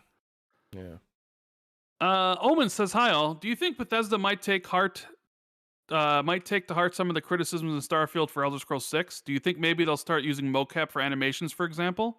I'm sure they'll take the feedback of what worked and what didn't work for Starfield, but also Elder Scrolls is Elder Scrolls and it's going to do what Elder Scrolls does, where Starfield was something completely different. As far as for mocap, I don't know. I doubt it. But I'm sure they'll take some of the criticisms that they can potentially change for Elder Scrolls. For I think, sure. yeah. The issue with mocap is like there's so many NPCs. It'd be look really jarring if some NPCs had it and some didn't. Yeah. So it's a hard choice. It's very true. Saucy Mod says, since this is sometimes a sports podcast, Rand, are you wearing your green and yellow this week? Go Pack Go. This is hardly ever a sports podcast. The Bears suck, and so do the Packers. So there you go, Saucy Mods. Wow, that's mean. Yeah, I know. I mean, I don't really care about the Bears that much. Donataku says, who do you believe is the dark horse for Xbox this gen that no one is expecting? Also, Who do you believe is a dark horse for PlayStation as well? Don't say Obsidian or Insomniac. I mean, all right, a dark horse, I'll just say it because I'm not expecting much from them, so they could surprise me, would be Compulsion, right? Maybe they show why, it's like why they bought them as for PlayStation. I'll just say Blue Point. I'll say Blue Point for PlayStation. I think would be a dark horse. Do we know what Blue Point's working on right now? Nope, no idea. What do you think? You got a dark horse for Xbox or PlayStation? A Compulsion would probably be my dark horse as well. I think I'm pretty skeptical of them overall. Although the game they're working on does look really good, but so did We Happy Few. Actually, there you go. There's one game that disappointed me after the trailer. We Happy Few. But PlayStation, I don't really know what their studios are, so I'm not gonna answer that. Yeah, I figured as much. Tyler says, "What location would you want to set Forza 6 in if you could choose anywhere in the world, and why?" After playing Crew Motorfest, I was like, damn, like they should have chosen Hawaii because it's so cool. But I mean, I don't think they can choose Hawaii now after Crew Motorfest is set in Hawaii. But I mean, they've done the UK, they've done Australia, they've done Mexico, they've done like France, they've done Colorado. I mean, the fans are asking for Tokyo, and sometimes you got to deliver what the fans ask for, right?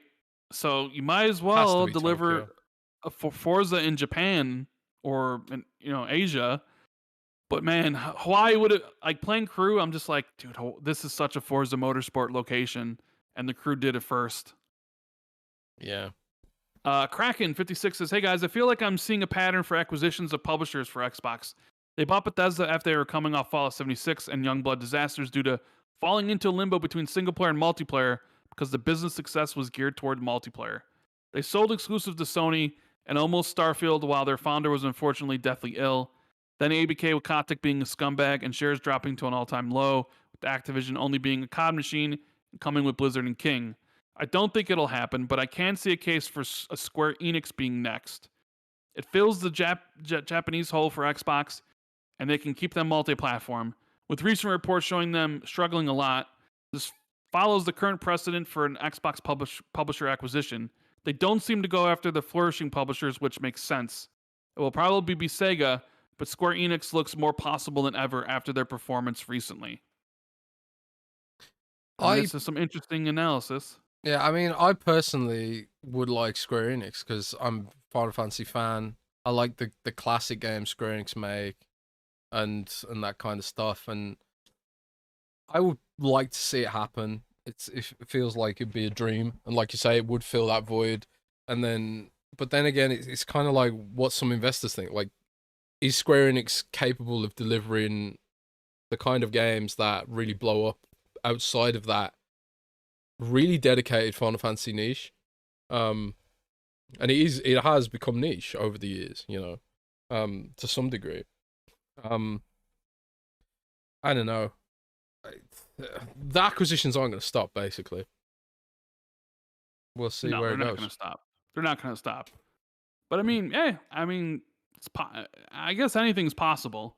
But you are right. I don't see Microsoft or Xbox buying a flourishing publisher, which is why Bethesda and ABK all made sense. I mean, ABK was only available because of all the lawsuits and everything going down with them, and ABK and Bethesda was clearly looking to sell to somebody.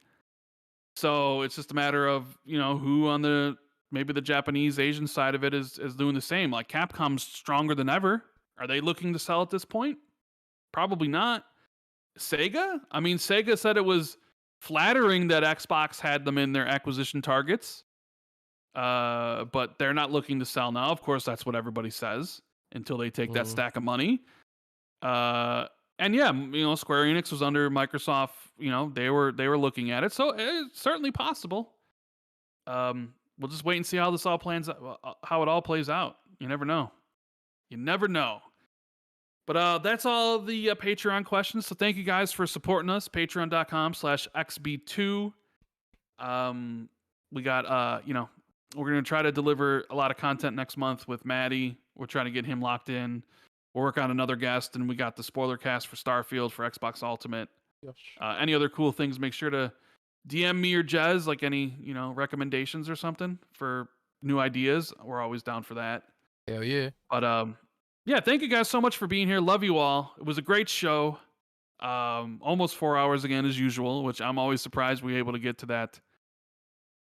Number.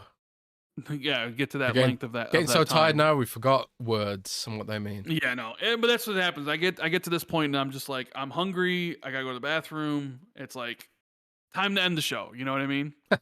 So thank you guys for being here. We'll be back. I'll be back on Friday with a guest, multiple guests. I don't know yet.